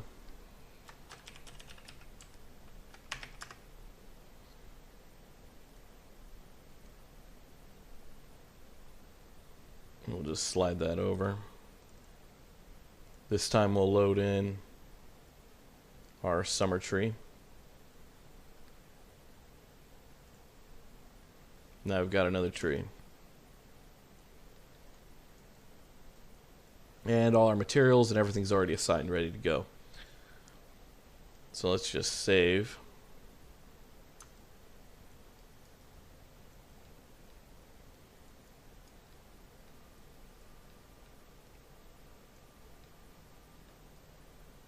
Now let's just render and see what we get.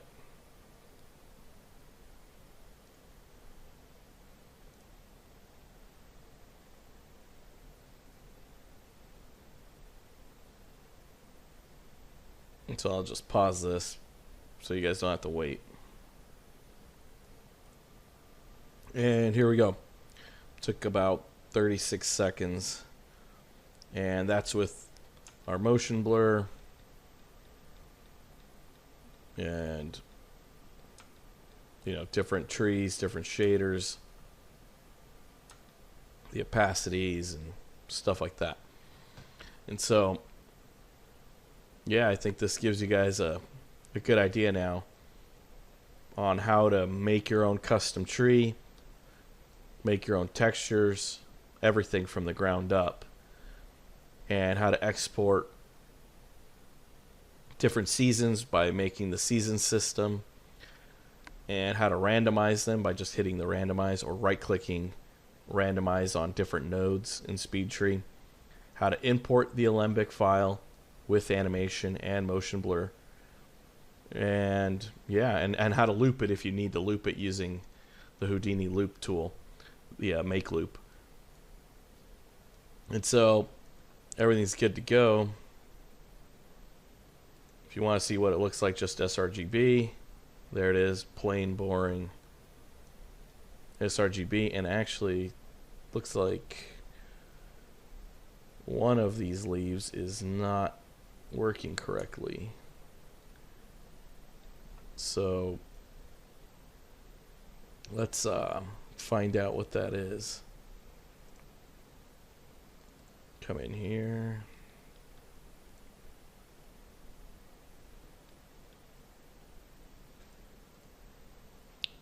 Texture leaf 2. Let's just make sure I got the right one. Spring, fall. Fall 2. Yep. That should be fine. Fall 2 opacity. Okay.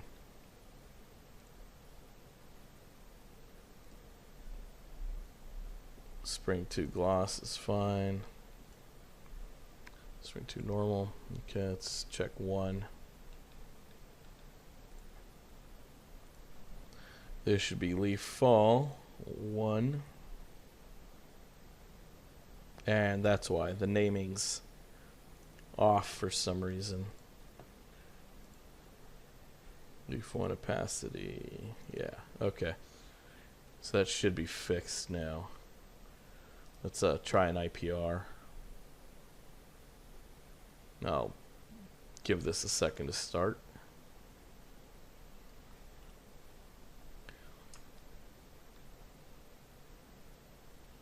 Zoom out a bit. And I think we're stuck inside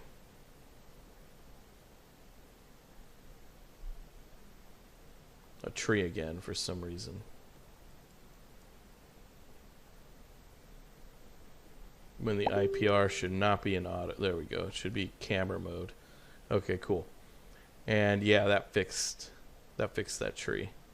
It was just the name was off. For some reason it's got extra dashes when it shouldn't. Okay, cool. Let's switch back over to a nicer film tone mapping method.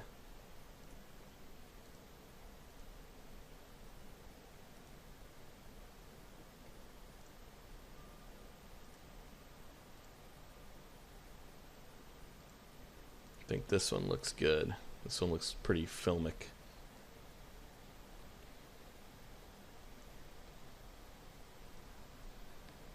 And let's just move around, see what it looks like from a distance.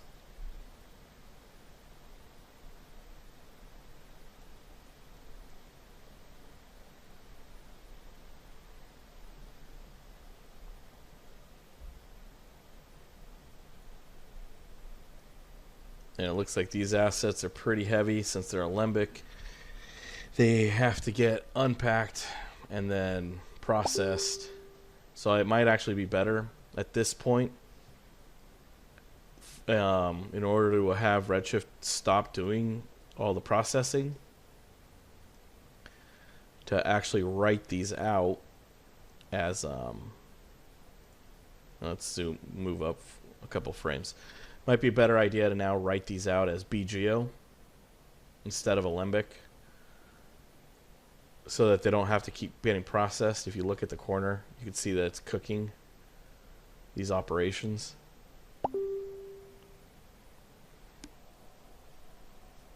And so that's basically slowing down our IPR and everything else, because it's got to cook. the frames. But I mean, if you look at it, this this is pretty good results right here.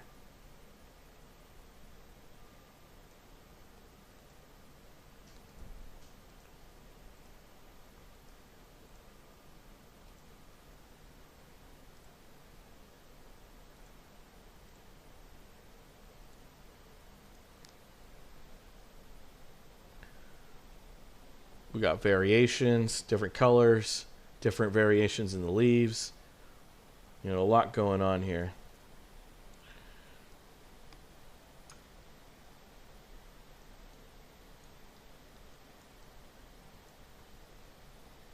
And it's all animated and has motion blur and it's ready to go.